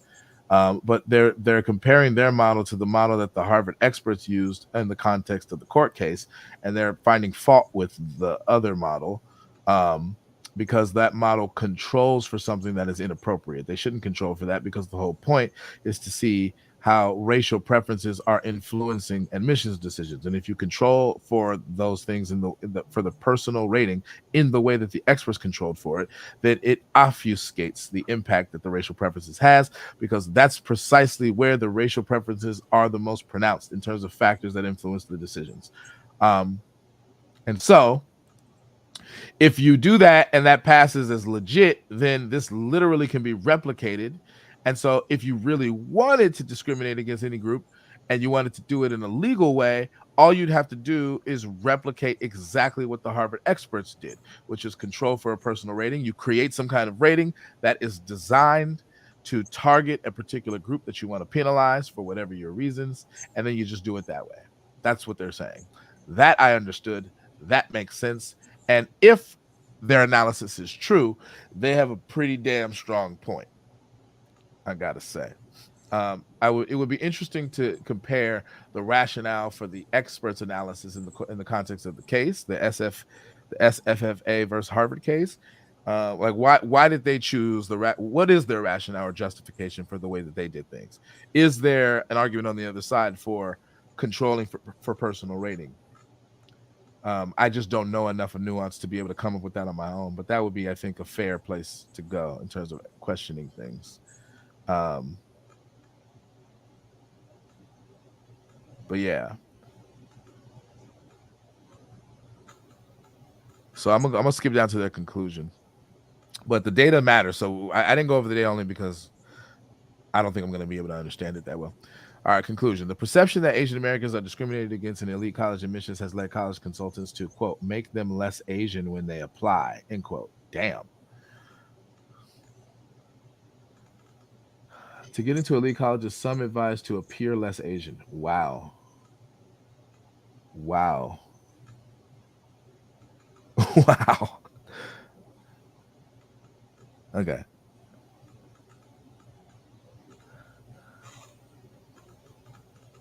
To get, wow. As losses allege racial quotas as elite colleges. Wow. I am not finna pay. Bruh, I'm not finna pay for this. All right, well, I guess this is not meant to be. But still, wow. Okay, using data made public from the SFFA versus Harvard case, we show that this perception is justified for almost all Asian American applicants. Dang. What do you mean almost? The exception is the less than 3% of Asian American applicants who are ALDC. Wow. The discrimination manifests itself both in direct penalty and admissions, but also in an Asian American penalty in some of Harvard's ratings. Asian Americans are stronger than white applicants on observables associated with each of the ratings, with the exception of the athletic rating, which was not modeled. Yet on ratings like the personal and overall rating, Asian Americans receive lower ratings. For example, Asian Americans would see 20% higher odds of receiving a 2 or better on the personal rating if they were treated as white applicants. These odds would almost double if they were treated as African American applicants. Damn. All right.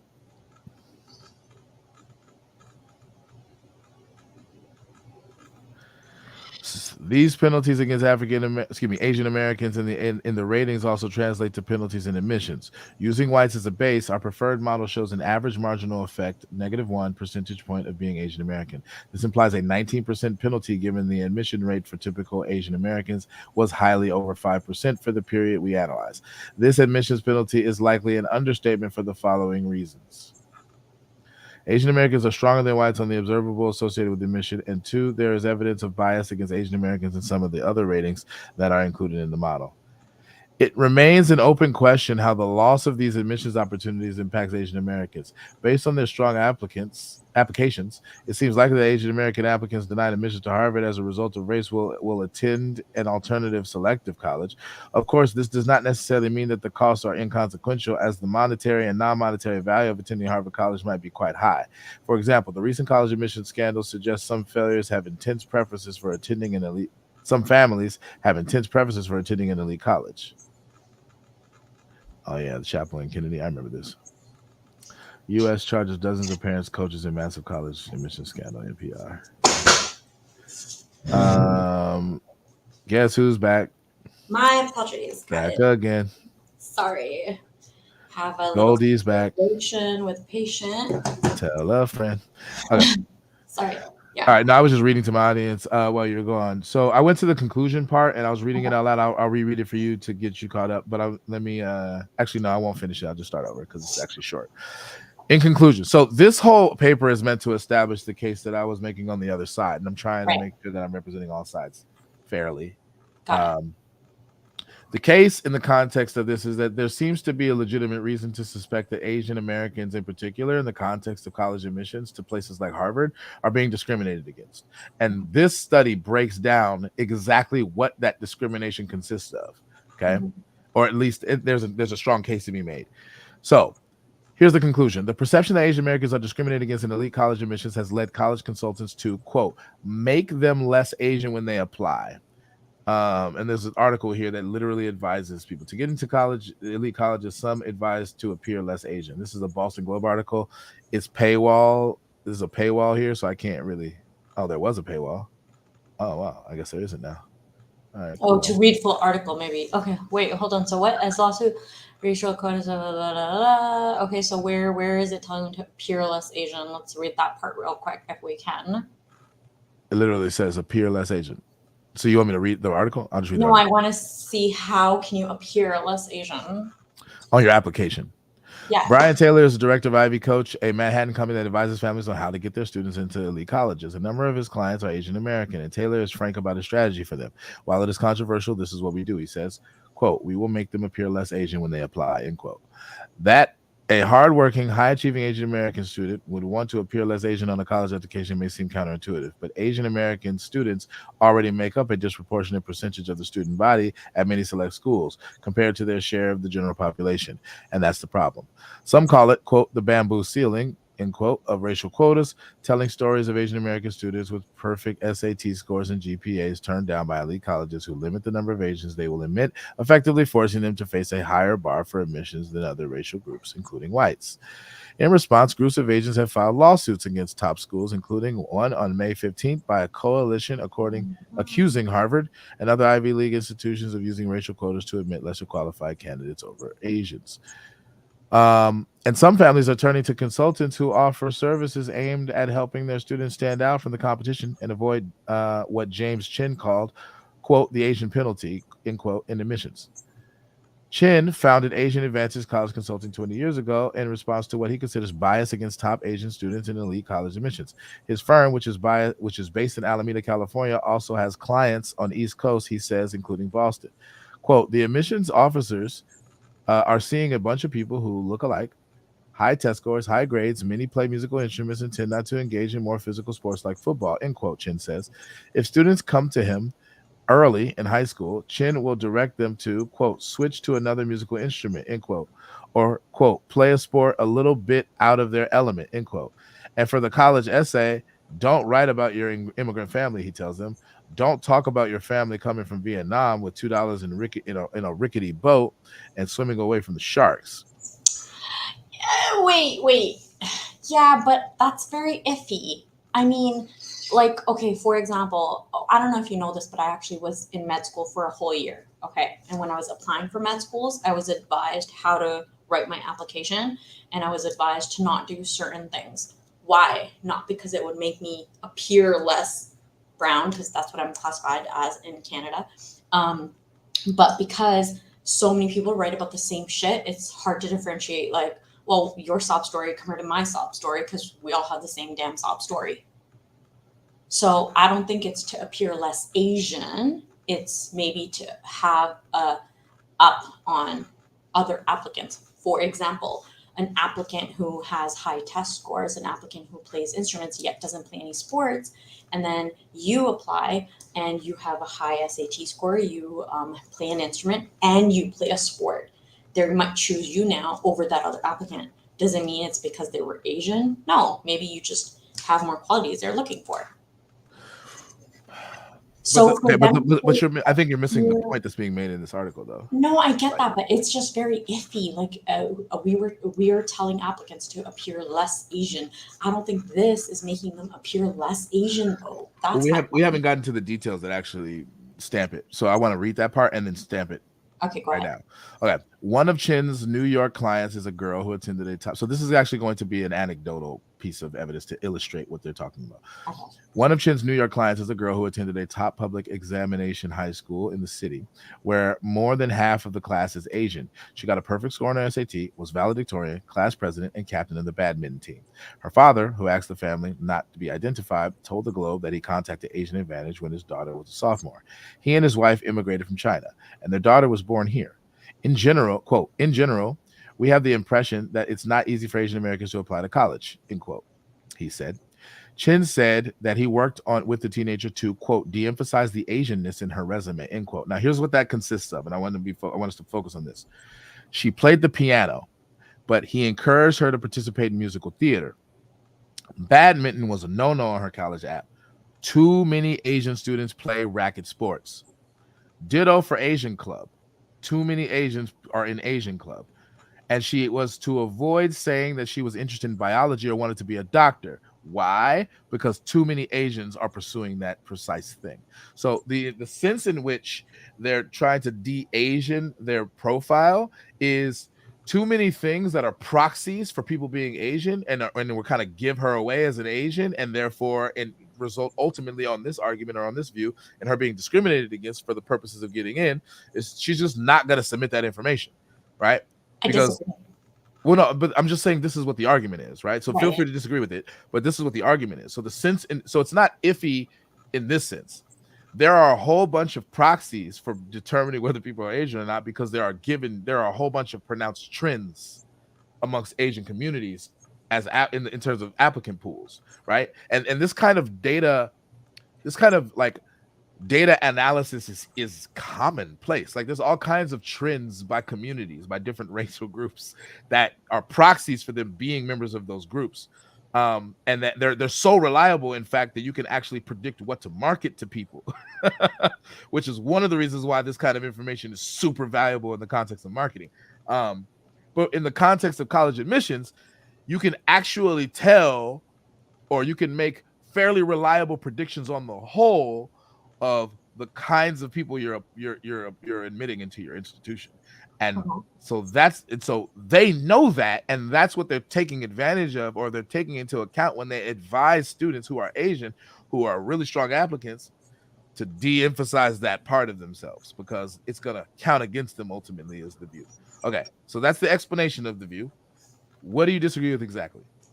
The fact that they're saying this is gonna make you seem less Asian, that doesn't make it seem like, hey, because you're less Asian, they're gonna choose you. That's just telling me that a lot of Asians are all putting the same shit in their application. And how can I differentiate choosing you over you? Like Rebecca's Asian and Cindy's Asian. They're both Asian. They both play piano. They both play badminton. They both have fucking amazing grades. They both want to become a doctor. Who am I going to choose, Rebecca or Cindy?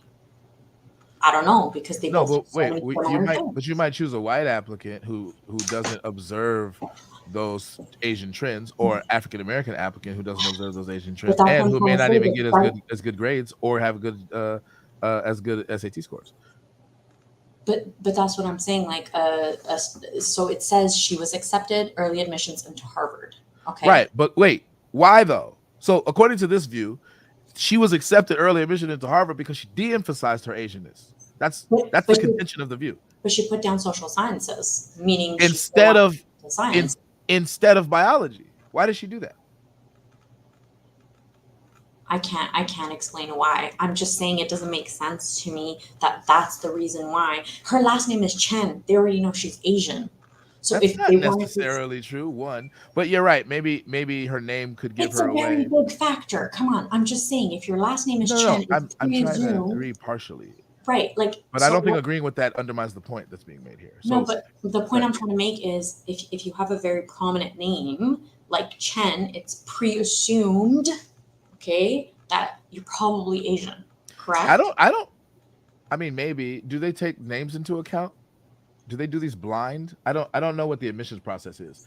My Well, guess let is me that at make a least big some factor. elite colleges will do blind admission, so they'll take their names out of it, because you can glean something about race from people's names. But I don't know that to be the case. So Right. I mean, I'm if actually gonna look that up now, actually, because I'm curious. well, if it's included, then it kind of what is that word I'm looking for?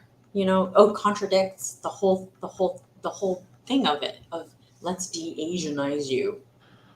If the name is not taken into account, then you're right, 100%, and I can't argue with it. But if the name's taken into account, then it defeats the whole purpose of de-Asianizing you, because clearly with a name like Chen, it's presumed you're Asian. So guess what? She still got chosen over the white or the African American, despite her name being Chen and them knowing she's Asian. Okay, wait.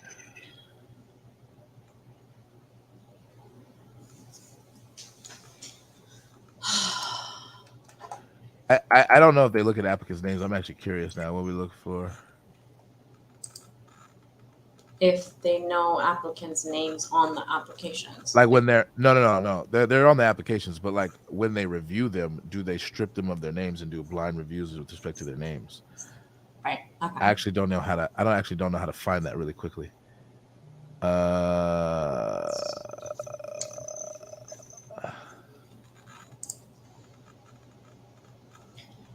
It's really hot in my office, and I cannot control a thermostat Why?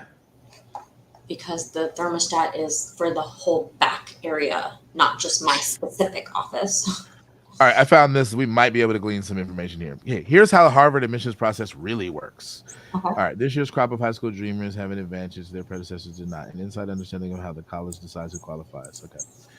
All right, man, I gotta bigger every time. Okay, in the coming months, tens of thousands of Harvard hopefuls around the globe will grit their teeth, cross their fingers, and click submit on applications to attend the world's top-ranked university. The vast majority will fail. Harvard, the second most selective four-year college in the United States, typically sees an acceptance rate of about 5%. But this year's crop of high school dreamers have an advantage their predecessors did not, an inside understanding of how the college decides who qualifies as Harvard material. This year's application cycle comes soon after the high-stakes and high-profile Harvard admissions trial that spurred the release of the previously confidential documents and data. That's true. Shedding the unprecedented light on the inner workings of the college admissions process. The trial, which kicked off October 15th in the John Joseph Moakley United States Courthouse in Boston, marks the latest development in a 4-year-old lawsuit alleging Harvard discriminates against Asian American applicants. For the past 2 weeks, lawyers of the university, students of the Fair Admissions, the anti-affirmative action advocacy group that sued Harvard in November 2014, have traveled to court every day to debate the legality of race-conscious admissions. The trial is slated to end Friday, but experts have predicted a cascading series of appeals will bring the case before the Supreme Court. If it does, it could mean the end of affirmative action in America as we know it. Regardless of how the nation's highest court rules, one thing is certain. Harvard's super secret admissions process is secret no longer. Documents made public over the summer. Okay, so that's a lovely introduction. I didn't need to read that at all. Okay, step 1, recruitment.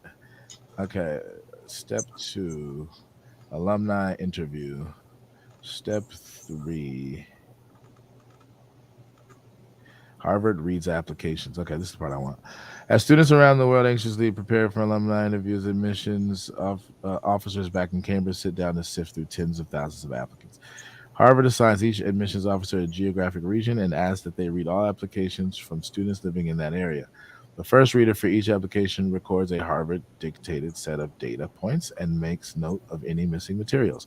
This year, first readers will take down applicants' citizenship, race, legacy status, There we go. student athlete status, socioeconomic background, and standardized test scores according to reading procedures for the class of 2023. There you go. It says it right there. It says what?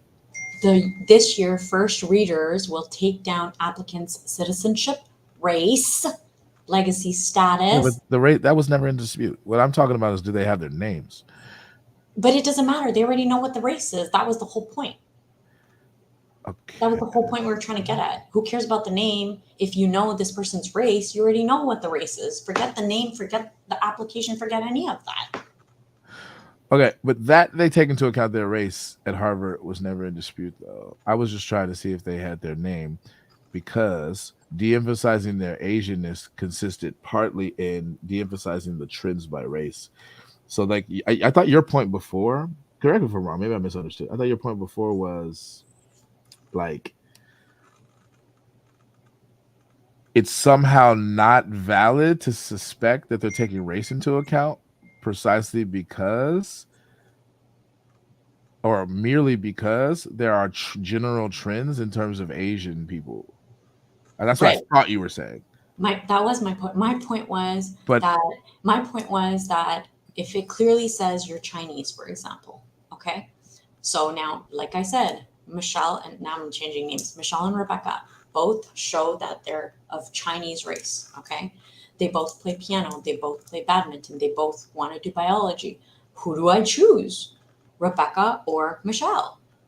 And you're saying they're going to say, fuck Rebecca and Michelle, we're just going to go ahead and choose a white person. No, I'm saying the contention is that them being Asian in the first place is going to be counted against them in this systematic way that is being described by the paper. But in the article we previously read, that girl got accepted and they knew she was Asian. So just because she didn't write biology and wrote social sciences, I mean, I'm just saying there's no proof behind that that was the reasoning of her getting chosen. We don't know, had she written biology, would she have had been accepted or not? There's no proof No, showing. I'm not okay. I'm not saying that this proves it. I'm saying that this is meant to illustrate the rationale for doing this. The rationale for doing this is that that there are certain trends in terms of racial groups, right? And so disassociating yourself from those things, right, makes you in effect look less Asian because you're deviating from the trends that can help you be identified statistically as likely Asian. That was the rationale I was trying to articulate. Right, Okay. but what about the applicants who do write biology, who do write badminton, who do write piano? They are getting accepted as well, though. But that's wait. Sometimes, so Asians get accepted. That's not. No one ever disputed that. Asians get accepted sometimes for early colleges.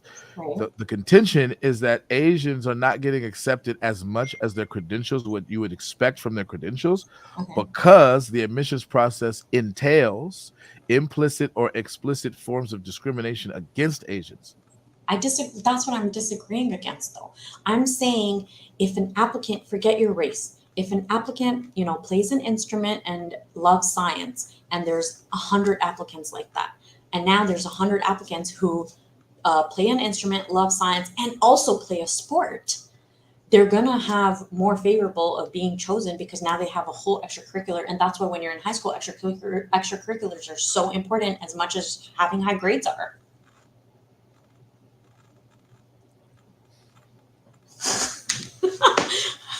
What? It feels like you're not understanding what I'm trying to say. Maybe it's because I'm not articulating myself well, or I'm not explaining this well. Like, so let's get a couple things out of the way. Okay. Asians get accepted into or admitted into these elite universities from time to time. We know that. Right. And some of the Asians with a lot of the kind of stereotypical Asian qualities, or if I don't like that, with who meet these kind of trends that are true of many Asian applicants, get accepted. That's also not in dispute. Okay. I'm not saying that. And this the piece of evidence that I'm showing right now, this Boston Globe thing, was not meant to prove that Asians are getting discriminated against. It was actually meant to illustrate a rationale that already takes for granted that Asians are getting discriminated against for doing something to combat that form of discrimination. That's what this is intended to show. The first thing we were reading was intended to demonstrate exactly what the discrimination consists of. Right? So there's two different data points here that are meant to show two different things. This thing that you're arguing against right now is not meant to prove that Asians are being discriminated against. I don't think this article is the kind of thing that could prove that. It's taking it for granted, and it's saying based on that conception or perception, this company is doing things to try to combat that and make their applicants more successful in getting admitted. Mm-hmm. Are we clear on all of that so far? Yes. Okay. So arguing against this thing that's not meant to prove the thing you're saying it doesn't prove is a little awkward, in my opinion, because that's not what it's supposed to prove anyway. So that it doesn't prove it is not surprising. It's like it's not supposed to. The thing that's supposed to prove it is this. So if you want to argue against anything as far as your contention that, hey, Asians aren't being discriminated against, like, okay, then argue against this thing. Does that make sense? Right. Okay. So what do you want to argue against right now? Do you want to argue against this thing, which is making a very specific point, or do you want to argue against this thing? No, we could do the very specific, which is they're telling Asians to de-Asianize themselves so that they'll have higher chances of getting admitted. Okay, so the only reason why this is even valuable right now is because this is illustrating, right, the rationale of people who already take the thing for granted that you're disputing. Right. So this is not meant to prove that. This is just illustrating, like, once you assume that, then this kind of thing makes sense for these reasons. That's what this is for. But this doesn't even make sense if you're just going to dispute the core contention, which is that you're like, well, Asians aren't getting discriminated against. So it's like, all right, well, we got to go back here. But I mean, say what you want to say. I just want to be clear about like what the point of this is. No, I agree. I understand that. Like, okay, so if we're going back to the making yourself look less Asian, if we Google and search, there's a lot of studies done as well where white Americans are also not getting accepted because they have too many similarities as well. I'm sure there's a research about that. I read about it last night. Let me try to see if I can find it. Where in that case, if you're saying that, then everyone is, in this case study, they're specifically showing they're trying to make Asians look not Asian. What I'm saying is, if you look at a lot of different studies calculated together, they're making doesn't matter what race you are, they're trying to make you just look different from a lot of the other applications. So I'm just trying to make a point of, I don't think it matters that a typical Asian rates these things. I think it matters that because there's too many applicants who have the same thing, they're trying to make you look different altogether. That's the point I'm making. Does that make sense? Yeah. Okay. What I'm Because saying even is with white not applicants, it's not it, really like discriminating against Asians. It's right. just there's just a general there's a general advantage to those who can differentiate themselves broadly, irrespective of their racial category. And if you can differentiate yourself enough, then that's going to increase your chances of getting accepted to an elite school like Harvard. And so it's not so we can't conflate the two different things. On the one hand, you have the differentiation factor. On the other hand, you have forms of racial discrimination. And so conflating those things is not fair. We got to be able to disambiguate between those two cases. Is that a fair summary of what you're saying? Yes. So sorry. So the articles that I was reading, for example, one of them had stated, like, for example, a white applicant who puts cheerleading. There's too many white applicants who put cheerleading. So they would advise that white applicant, hey, instead of putting cheerleading, do like that you're in fucking the Glee Club. I'm just making this shit up, right? But my point is, like, there's also white applicants that have too many similarities where they go, hey, you're not going to get chosen because you're seeming too white. They tell white applicants the same thing. So it's not basically based off, hey, you seem this certain way. It's that you're going to have way too much competition within yourselves because of these factors. So let's try to switch shit up where it'll make you stand out despite what race you are. Okay. I think I've demonstrated that I grasp what you're saying. I don't know that it fully addresses all of the contentions of this paper right here. So I'm gonna try to challenge myself, given that I'm a layperson, I don't fully understand all of this. I'm gonna try to stamp where I don't think that contention actually addresses all of the issues here. So I'll start over by reading. The perception that Asian Americans are discriminated against in elite college admissions has led college consultants to, quote, make them less Asian when they apply. So that was just an example of people who took this for granted, and it's led them to respond to what they take for granted by doing a certain thing. And this was an illustration of doing that certain thing. Okay. Then this comes up and says, using data made public from the SFFA versus Harvard case, which is unprecedented because we've never had this much insight into the admissions, the inner workings of Harvard admissions before. Okay. We show, using that data, that this perception is justified. So what they take themselves to have done is demonstrated or shown that this perception, which was merely kind of a theory before, or at least there was some plausible deniability to it, is justified for almost all Asian applicants. And the only ones that they're excluding are the 3% of Asian applicants who are ALDC, athletes, legacy, children, and I forget what D means.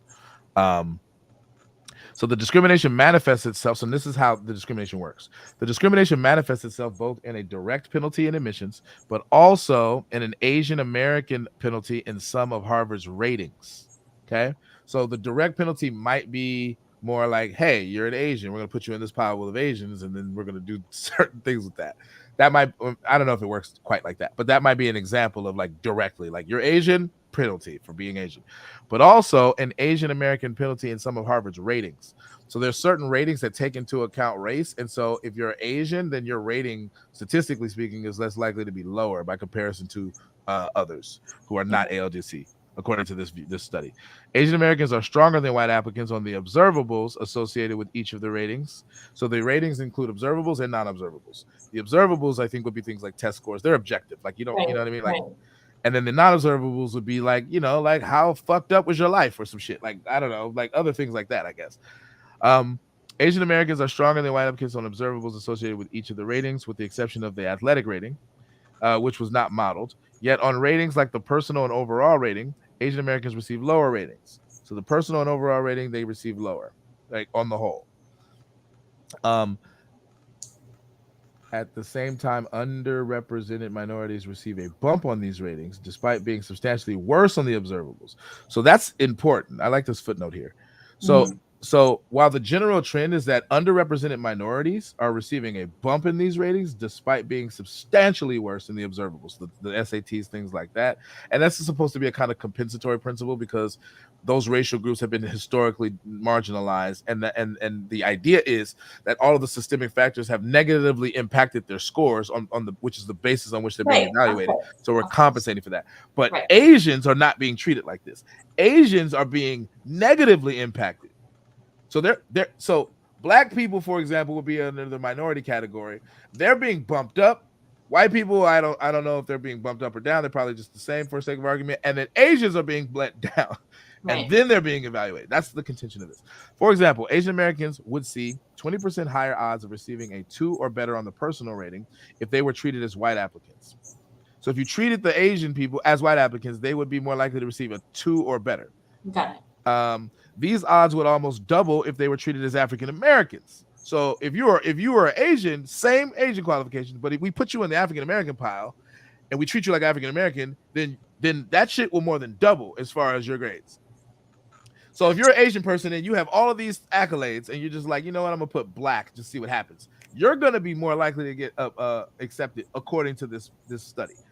These penalties against Asian Americans in ratings also translate to penalties in admissions. Using whites as a base, our preferred model shows an average marginal effect, -1 percentage point, of being Asian American. This implies a 19% penalty given the admissions rate for typical Asian Americans is slightly over 5% of for the period we analyze. Given the admission rate for typical Asian Americans was slightly over 5% for the period we analyzed. This admissions penalty is likely an understatement for the following reasons. 1, Asian Americans are stronger than whites on the observables associated with admission. And 2, there is evidence of bias against Asian Americans in some of the other ratings that are included in the model. Last paragraph. It remains an open question how the loss of these admissions opportunities impacts Asian Americans based on their strong applications. It seems likely that Asian American applicants denied admissions to Harvard as a result of race will attend an alternative selective college. Of course, this does not necessarily mean that the costs are inconsequential, as the monetary and non-monetary value of attending Harvard might be quite high. For example, the recent college admissions scandal suggests that some families have intense preferences for attending elite college. More importantly, individuals will always have an opportunity to attend a different school, apply for a different job, or live in different neighborhood in different neighborhood when racial bias shrinks the choice set. Yet, the availability of alternatives cannot justify discriminatory behavior. Okay.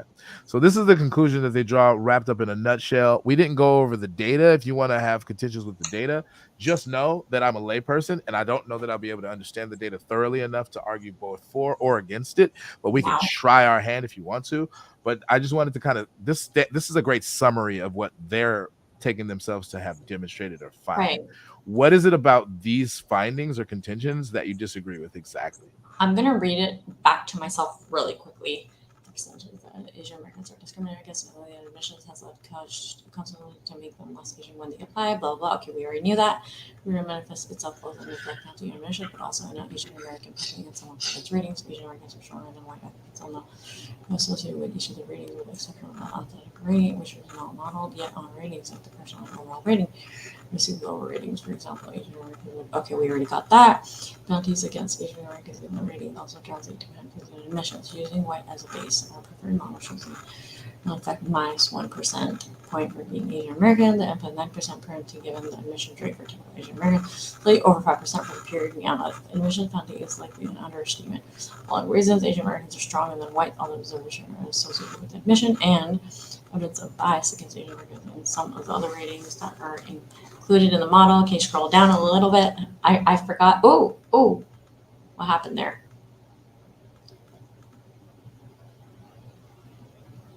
There you go. Can you scroll down a teeny tiny bit?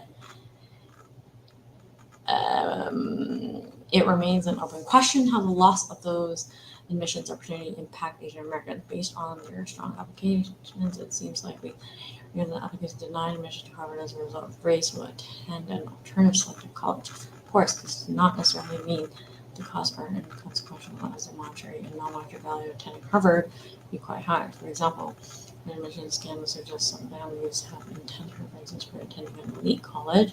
One of the individuals will always have an opportunity to attend a different school, apply for a different job, or a neighborhood where racial bias makes the choice set. Yet the ability of alternative cannot justify discrimination behavior. Okay, got it. Sorry, I had to like reread it to myself. Okay. I don't know. This definitely has me with no rebuttal left. Um, I don't know. This is just purely based off Harvard, though, right?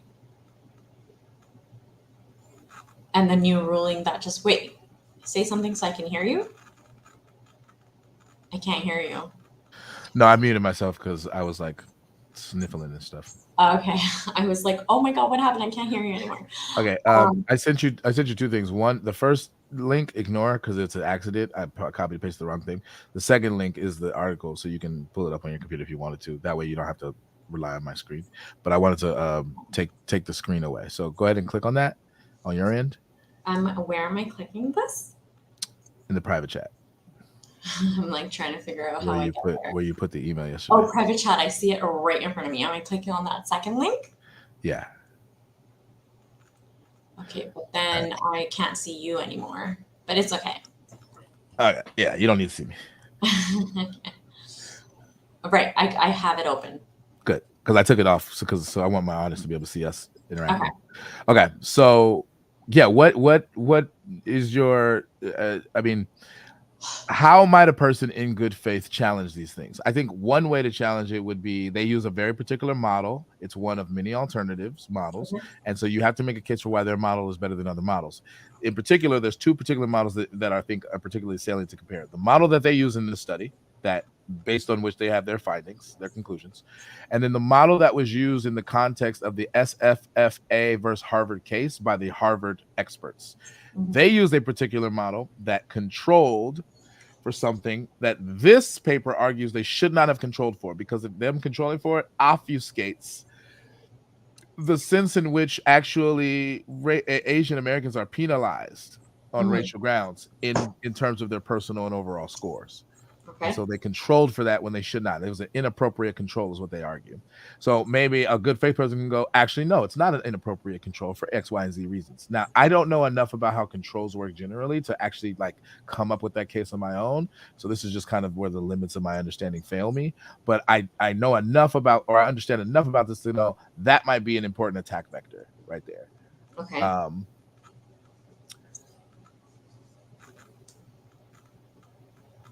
It's not clear also the way that they've contextualized this. It's not clear also.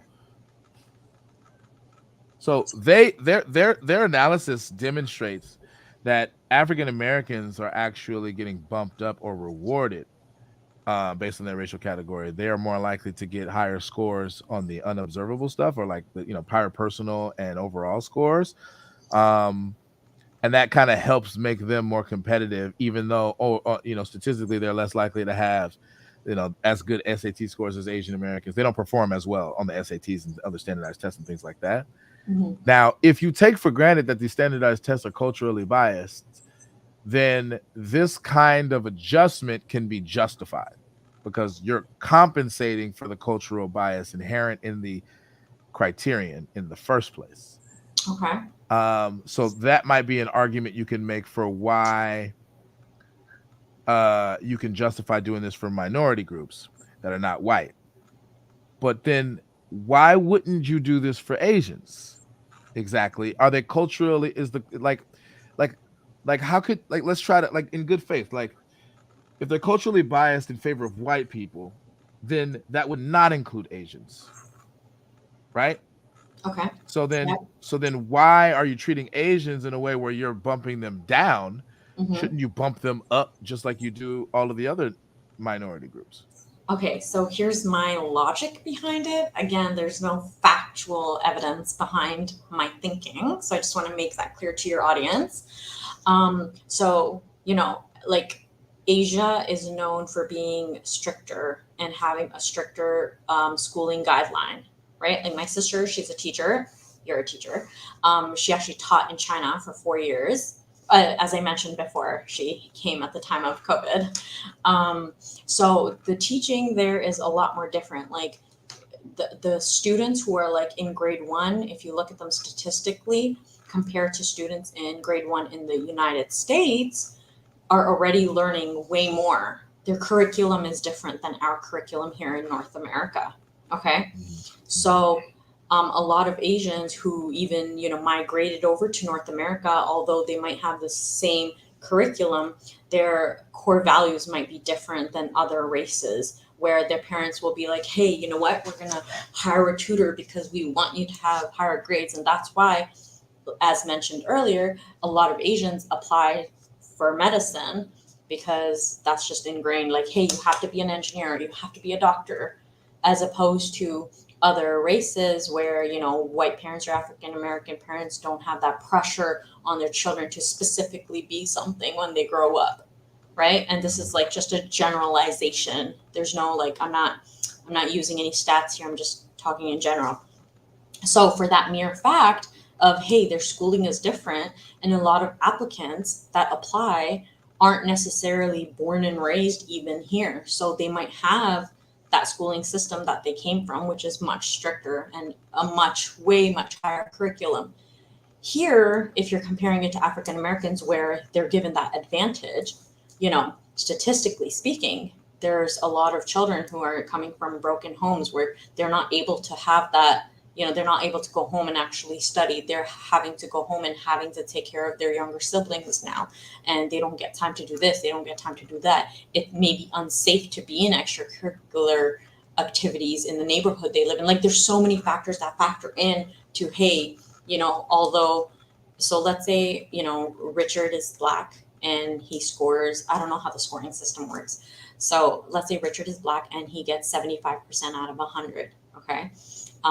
Tim is Asian and he gets 75 out of 100, and then George is white and he gets 75 out of 100. Okay, they all got 75%, but they have to take into effect that, hey, I forgot the names I made up. Oh my god. So they have to take into effect that, hey, Tim, statistically speaking, we're generalization it, probably had access to a tutor, probably, had a more strict upbringing curriculum wise, and thus should have actually gotten a 98. Why did he only get 75? Okay. Then there's Mark, who was the white guy.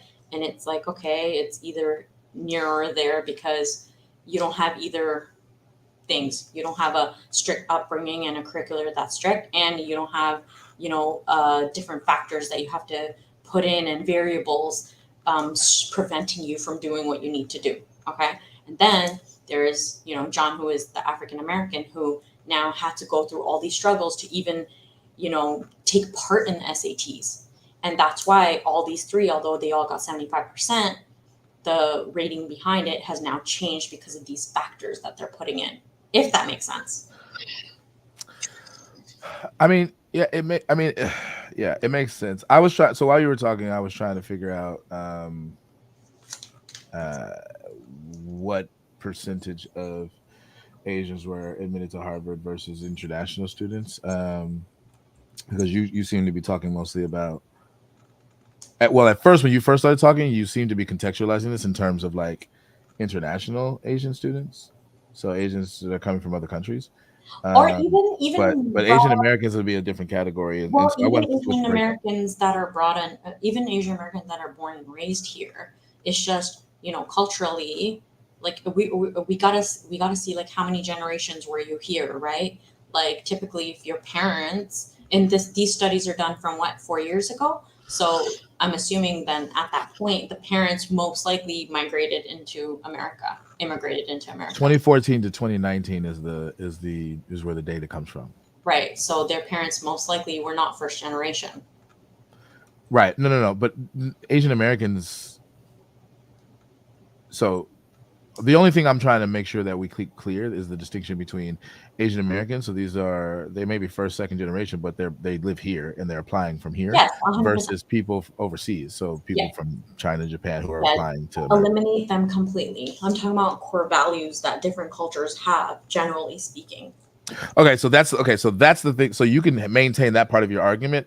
I just wanted to make sure you were aware of the way you were talking about it at first made this ambiguity that you don't need. It's gonna be baggage. But yeah, so just because they're Asian American doesn't mean that they're disassociated from those core values that come from their ethnic culture and their ethnic Right. background. So a lot of first, second, third generation Asian students and still have those core cultural values of working hard, work ethic, we're going to study, all that kind of stuff. And it's one of the reasons why there is the Asian stereotype in the first place, because there's a lot of truth to the cultural trends, right? Right. It's not every single Asian is good at math, right? That's just kind of a mockery or oversimplicity of it. But I've taught in predominantly Black and brown schools that happen to have one or two Asians here, and some of my best students were the Asian students, and part of it was, yeah, their culture at home, their family dynamic is very strict. Like, no, you go to school and you're going to take it seriously and you're going to do all your homework and you're going to do a good job and you're going to respect your teachers. Like that, just speaking to their parents, was very consistent with them. It's like, wow, yeah. Like, and to a certain extent, as an educator, I kind of wish that more, and don't get me wrong, we do have Black families that have that exact same policy with respect to their kids. Right. I was raised in that way. My dad was like, nah, you bring home A's and B's. I don't accept C's, period. Or I'm taking you out of the basketball program myself. And I was like, dang, Dad. So like because that was instilled in me as a young age, as a Black person, I strive to get A's and B's in school, in high school and stuff like that. And like, my dad had this whole thing about being a student athlete, because also a part of our culture is we're really good at athletics. And so like we want to do sports. And so my dad was like, student comes first. And that's something that I've heard in a lot of Black households and brown households.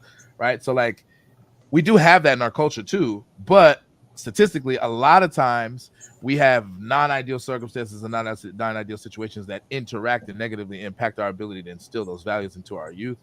And so we get all the stuff around gang activity and cycles of poverty that negatively impact our focus, negatively impact our even desire to even want to invest in school, because we typically statistically live in impoverished areas that have dilapidated schools, bad teachers, etc. And a lot of times our behavior is interpreted in the worst way. We're statistically more likely to get expelled. We're statistically more likely to get detention and stuff like that. So all of those things are mitigated. Not to make excuses, but I'm just trying to like describe the differences in trends. Like Right. a lot of times the way that we deal with that in our culture is not the same way that the Asian families deal with it. They deal with it very differently. Even in single parent Asian households, I've seen very different characters of how they deal with it.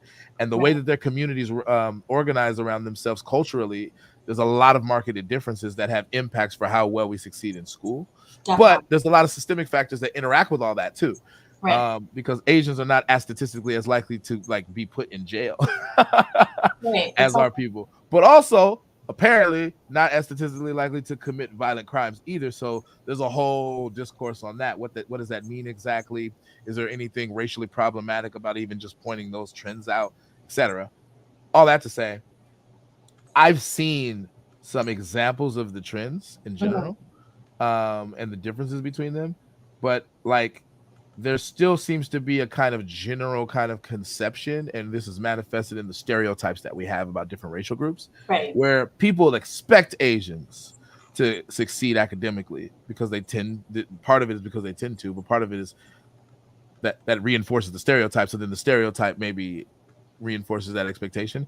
And then by comparison to my community, we have a very different set of stereotypes, and there's some truth to them, but a lot of times they're over exaggerated, and I'm sure they're exaggerated in the case of the Asians as well. Right. So like it's kind of hard to tell like whether or not our general kind of perceptions of these things are as accurate as we want to take them to be. But I think the data that was presented here makes the strongest case that hey, maybe there's something to that perception about Asians being discriminated against in the particular ways that they tried to describe.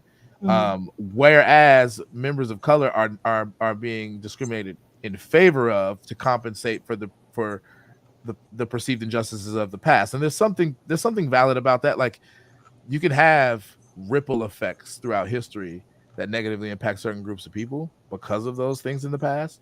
And so wanting to compensate for them makes sense. But then the question that brings us back to where we started is, well, where are the limits of that exactly? How long do you want to compensate in this way? And then like, at what point have you been like, okay, paid in full, right? Like think of the concept of paying a debt. Like you pay the debt, you pay on the debt, you pay on the debt, and you pay on the debt, and at some point the debt should be paid, right? Right. So like, when is that exactly? What does that look like exactly? What would be the indicators that the debt is paid and that we no longer need affirmative action policies? And I think that that's a discussion that a lot of people in the country are not ready to have. And part of it is, I think, because my people and community, other minority communities, stand to benefit greatly from continuing those policies, and we want our opportunities, right?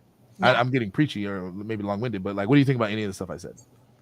I mean, honestly speaking, like we had previously discussed, like I said, like these are all generalizations, and like you just mentioned, like you yourself as a educational oh my god, what was I gonna say? Educational Educator? provider. Oh my god.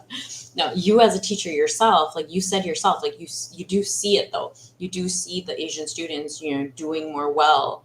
And like I said, it all comes with, and there has to be some stats on all these things, and that's why they have these rulings, right? That's why the universities probably do have that system in place, because, and they must have that based off stats that you and I basically don't have right now. But although it's a generalization, it's not just purely generalized out of nowhere. Like it came out of something that Asians, are known to be stricter when it comes to studies compared to overall other races and cultures. And like you said, you came from a home where your dad was like, hey, you best come home with A and B's or else, you're in trouble. And doesn't mean African Americans are not strict on their kids, but if you generalize it over time and see statistically, yes, Asians will have higher grades than the other cultures or races would, because their parents are more stricter on those things. You know what I mean? So I'm just saying, like, all those things take into account, and that's why the system is in place the way it is, and thus how I explained before, where these three different, there's a African American, there's a white, and then there's an Asian, and they all get 75%. But how are they basing these 75% and actually differentiating it? And that's why they're dropping down, keeping the same, building up, right? Based off the statistics, based off I don't know what you guys call it, the census, like Census USA. Like, yeah, we have that here too, right? So based off these census, that's how they probably have these things programmed. So I don't feel like it really has anything to do with, is it fair? Is it fair that you're Asian and because there's a perception of, hey, you're probably going to have a tutor and this white person or this black person isn't? Yeah, no, that's not fair on you. But generally speaking, statistically speaking, you probably do have the higher grades. And thus, if an Asian person gets a 75%, it's really viewed as, hey, does it really count as 75 or does it really count as a 65 because of these factors? Right, but I think the core contention, and this is what I wanted to focus on, and we've been speaking for almost 3 hours, is like, is that fair though? Like I genuinely am in the middle on this, because I actually do see validity on both sides. I actually do see the validity of the impulse to want to compensate for the wrongs of history by instilling a certain kind of, you can call it a bias, but it's like a corrective bias. It's not an arbitrary bias just for the fuck of doing it. It's a corrective bias that is designed specifically to counteract the negative bias that went in the other direction throughout history, right? That's what it's for. So that's the justification for having the bias in favor of minorities. But the fact that Asians are being left out of it is harder to justify. Exactly what exactly is the rationale for that? Asians are not white. Asians have their own history of discrimination in this country. We just had a bill that you pointed out that was meant to address a particular pernicious form of Asian hate that manifested itself in the context of COVID-19, right? Like that community has their own history of oppression. It's different from the history that comes from my community. It's not the same. And I'm not trying to compare, but there's certain facets of it that it's like, yeah, Asians don't have an equivalent of that. I don't know that Asians in America have been enslaved for hundreds of years. I don't know that Asians in America have had anything close to, well, actually, they've had something relatively similar to like a Jim Crow South, because there were all kinds of like analogous discriminatory laws against Asians in the state of California, for example. And we also had, in the context, I believe, is it the First World War? Maybe it's World War II. The internment camps for Japanese, right? Like we had like those kinds of things. So those are particularly bad moments for particular Asian communities. And there are different kinds of cycles of poverty that some Asian communities face, particularly immigrants. So those exist. I'm not gonna like downplay that. Like, you know what I mean? Like me, I have Asian roommates. We talk about these kinds of things all the time, and it's awkward to compare because the comparison always ends up being a kind of blood sport. It's like, no, my community Right. suffered worse than your community, and how dare you imply otherwise? Like, but there is some sense in which we want to compare them because we're trying to get some sense of like an overall perspective of like how bad was it for both communities. But like Asians have their own shit that they had to deal with and still to continue to deal with to this day, even though they are excelling in certain domains academically. And so it's Right. kind of like, so because they're really, really, really good at overcoming struggle, that we discriminate against. Is that fair? Like I see the validity on that side. It's like that doesn't seem fair. Like, what if black people all of a sudden or in recent years were really, really good at overcoming all the shit we have to deal with and we started excelling in all these? Should we be discriminated against now because all of a sudden we're doing too good at the SAT? Like, you know what I mean? Like that, you know what I'm saying? Like, This sounds ridiculous, right? but that's what I'm saying. So I think that's where the debate is. And honestly, it's not obvious who's right. It really isn't obvious to me. I do see a case being made for Asians being discriminated against in a way that is well intended. It's intended to compensate for the groups that have the greatest need. Okay, But can I it's ask doing, you? go ahead. Let me ask you a real quick question. I know we're almost reaching 3 hours here, but and I have to leave soon too. But here's my question though.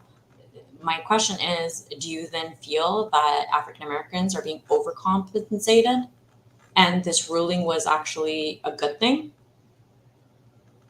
I think that it's an interesting question. And I think that the short answer, which is probably not satisfactory, is I don't know for sure.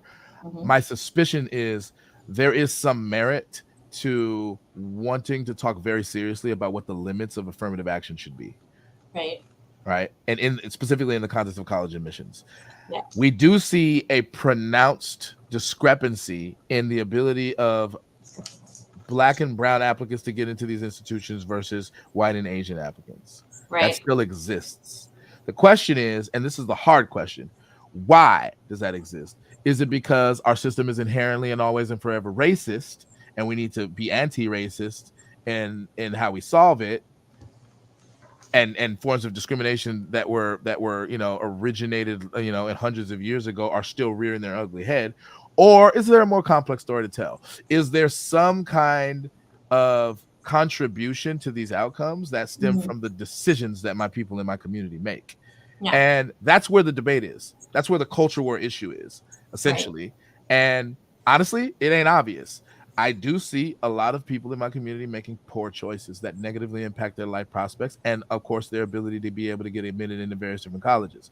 Hmm. However, and that's more the right wing type. So those are the bootstrappers. Those are the people like, hey, work hard, get out there, and whatever you get, that's how you earn. Like, and I think there's a little bit of naivety there. On the other hand, the leftist types, I do think that they have a point of like, actually, there are a bunch of systemic factors that have nothing to do with individual decisions that Hmm. still negatively impact their ability to succeed in school. So, for example, the fact that I was born to a certain community where I don't have a lot of money, I don't have, Right. my parents can't pay for a babysitter, my Right. parents can't pay for me to get SAT prep, my parents can't pay for me to go to the best schools that may be in the area that I live, where they have the best teachers, where they have the most accommodating curriculum, maybe, or whatever Exactly. that would set me up for success years down the line. Like, I'm teaching in elementary school. Okay. A lot of Black and brown students are leaving first and second grade not being able to read on grade level. And there are all kinds of deleterious effects that negatively impact their ability to succeed in education that flow from just that fact alone. They're not getting basic reading skills, right? Like, some of them is because of a language barrier.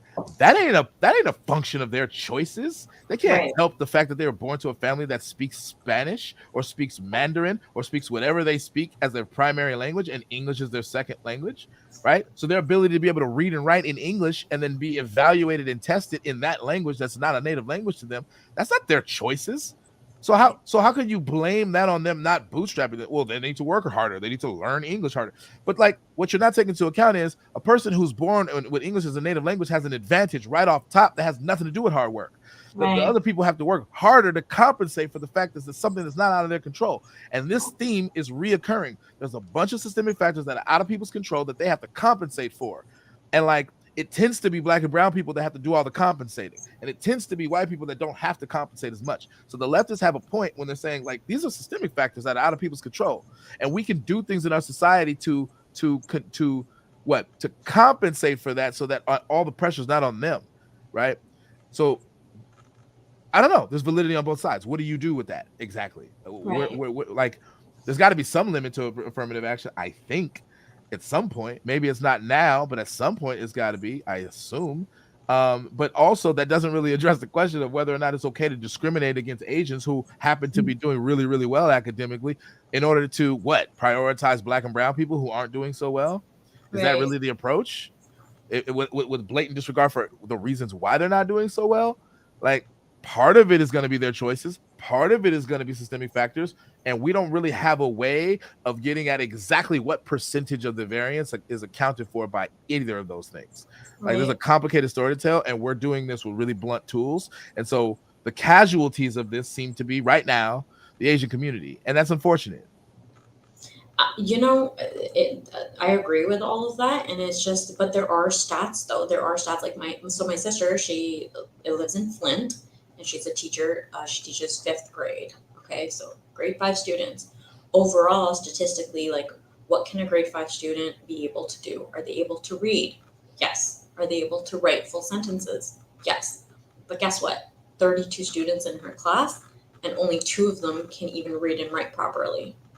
That's 30 students out of 32 who still don't know how to read properly, who properly can't even, write a full sentence because of those systematic factors. Only because of those systematic factors.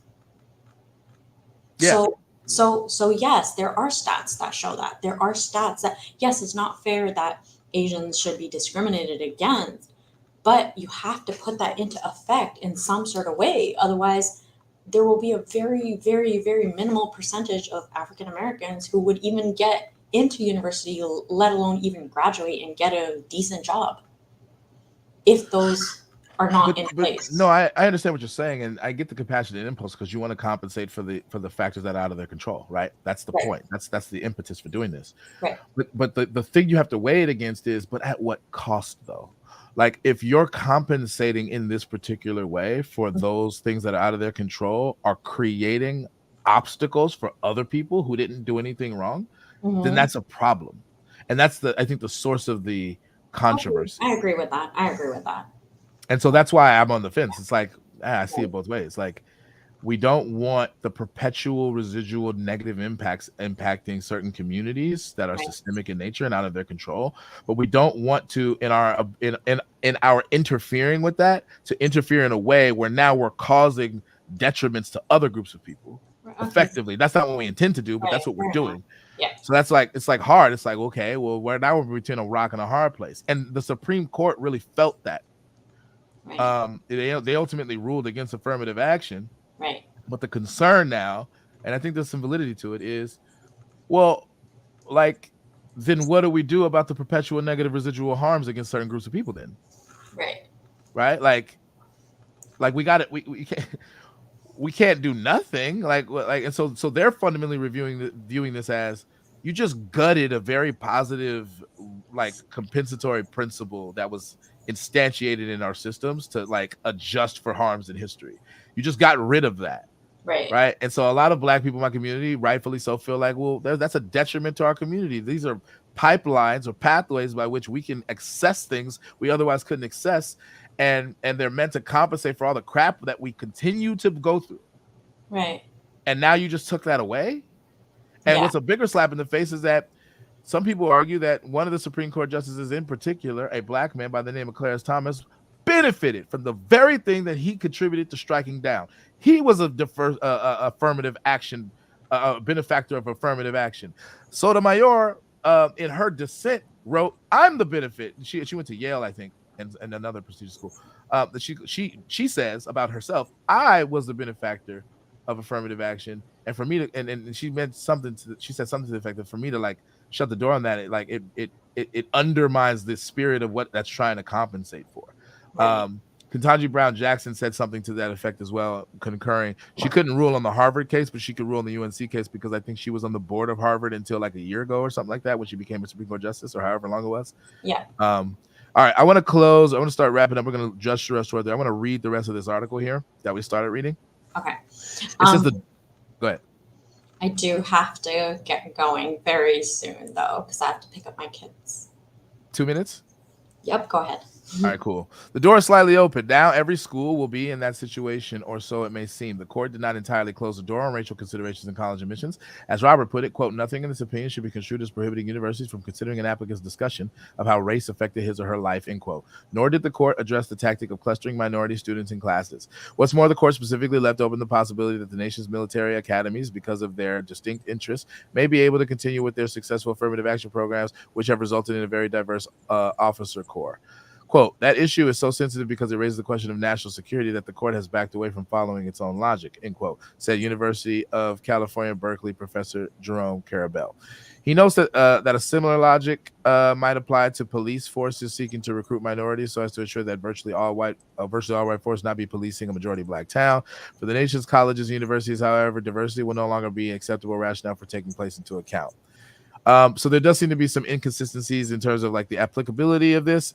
Maybe it doesn't make sense in college admissions, but it does make sense in other domains as far as diversity hiring, like in the police and stuff like that. Right. That is an awkward tension that it needs to be explored more before a later time. Broader impact, couple paragraphs. Thursday decisions are likely to cause ripples throughout the country, and not just in higher education, but in selected primary and secondary schools like Boston, Latin in Massachusetts, Thomas Jefferson High School in Virginia, and Bronx High School Science in New York. Ultimately, effects will be felt in every aspect of the nation's economic, educational, and social life. From the Rooney Rule that requires a minority applicant to be considered in all NFL coach hiring decisions to employment and promotion decisions, DEI programs in schools and workplaces, and much more. We're going to be fighting about this for the next 30 years, said Harvard Law professor Randall Kennedy. Maybe longer. Edward Blum, who for decades has been a one-man crusader against everything the landmark 1965 Voting Rights Act to affirmative action in higher school, plans to challenge some corporate boards on racial preference grounds, and he says he knows of other plans to challenge minority scholarship and fellowship programs. 2 more paragraphs, sorry. UC's Carabell notes that there are already employment lawsuits pending, and by the logic of this decision, I would think the racial discrimination as defined by the court will be banned in employment as well, end quote. Quote, it's going to open a Pandora's box across the country and across institutions and industries, end quote, said Harvard co-counsel Bill Lee in the NPR interview last fall. All right, all that to say, there's going to be a lot of ripple effects that are not trivial, and they may go beyond the intention of the court. I think the intention of the court was to prevent a certain kind of maybe unintended discrimination against Asians. But the logic of the court is going to set a precedent, and in many ways it's overturning a precedent. And so the potential applications of this precedent are going to be, they're probably far-reaching. But excuse me. All of that to say, man, we covered a lot of ground. We didn't even get to our other topics. So that, in my mind, I know. We need to do a part 2 of this. We're gonna have to do a part 2. That means you're gonna have to come back. You might be at work though. I don't know. All right, this is what I asked everybody at the end, and I'm also going to give you a chance to promo things if you want to. On a scale from 1 to 10, how much did you enjoy? 10 being you enjoyed it a lot, 1 not at all. How much did you enjoy being on the podcast? Oh my God, definitely a 10. Don't just say that. Don't. I'm not like I love having conversation where, like I could have my own opinions, but I leave being let me restart that. I love having conversations where I might have an opinion, but I want to leave from it learning so much more. I might still not agree with certain things, but now I learned all this new shit I never had before. Right. You know what I mean? And I feel like you never stop learning throughout your whole life. You're going to continue learning lessons. You're going to continue learning facts. You're going to continue learning stats. And I love that. So definite 10. And then last question is on a scale from 1 to 10, 10 being very likely, 1 being not likely at all. How likely are you to come back on the podcast? Clearly very likely. As I just said, we need to have a part 2. All right. So tomorrow? No, I'm just kidding. Yes, I'm not working tomorrow, so that would work very well. Do you really want to do this tomorrow? Part 2? Yeah, I mean, we definitely can. I'm really not doing anything tomorrow. Although tomorrow I'm not going to be at work, thus I'm not going to have my computer or my laptop. So it's going to be me from my phone. Okay, then no, we're gonna have to do it when you're at work. Oh, that's crazy. Better quality. Okay. All right, I want to give you a chance to shout out or promo anything before we get going, and then we're going to say goodbye to my audience. Wow. You know what? Our conversation was very interesting, and we never really got to discuss some of the other topics. Had we discussed some of those other topics, I would have given a shout out to people. So, with that being said, I would not like to shout out anybody.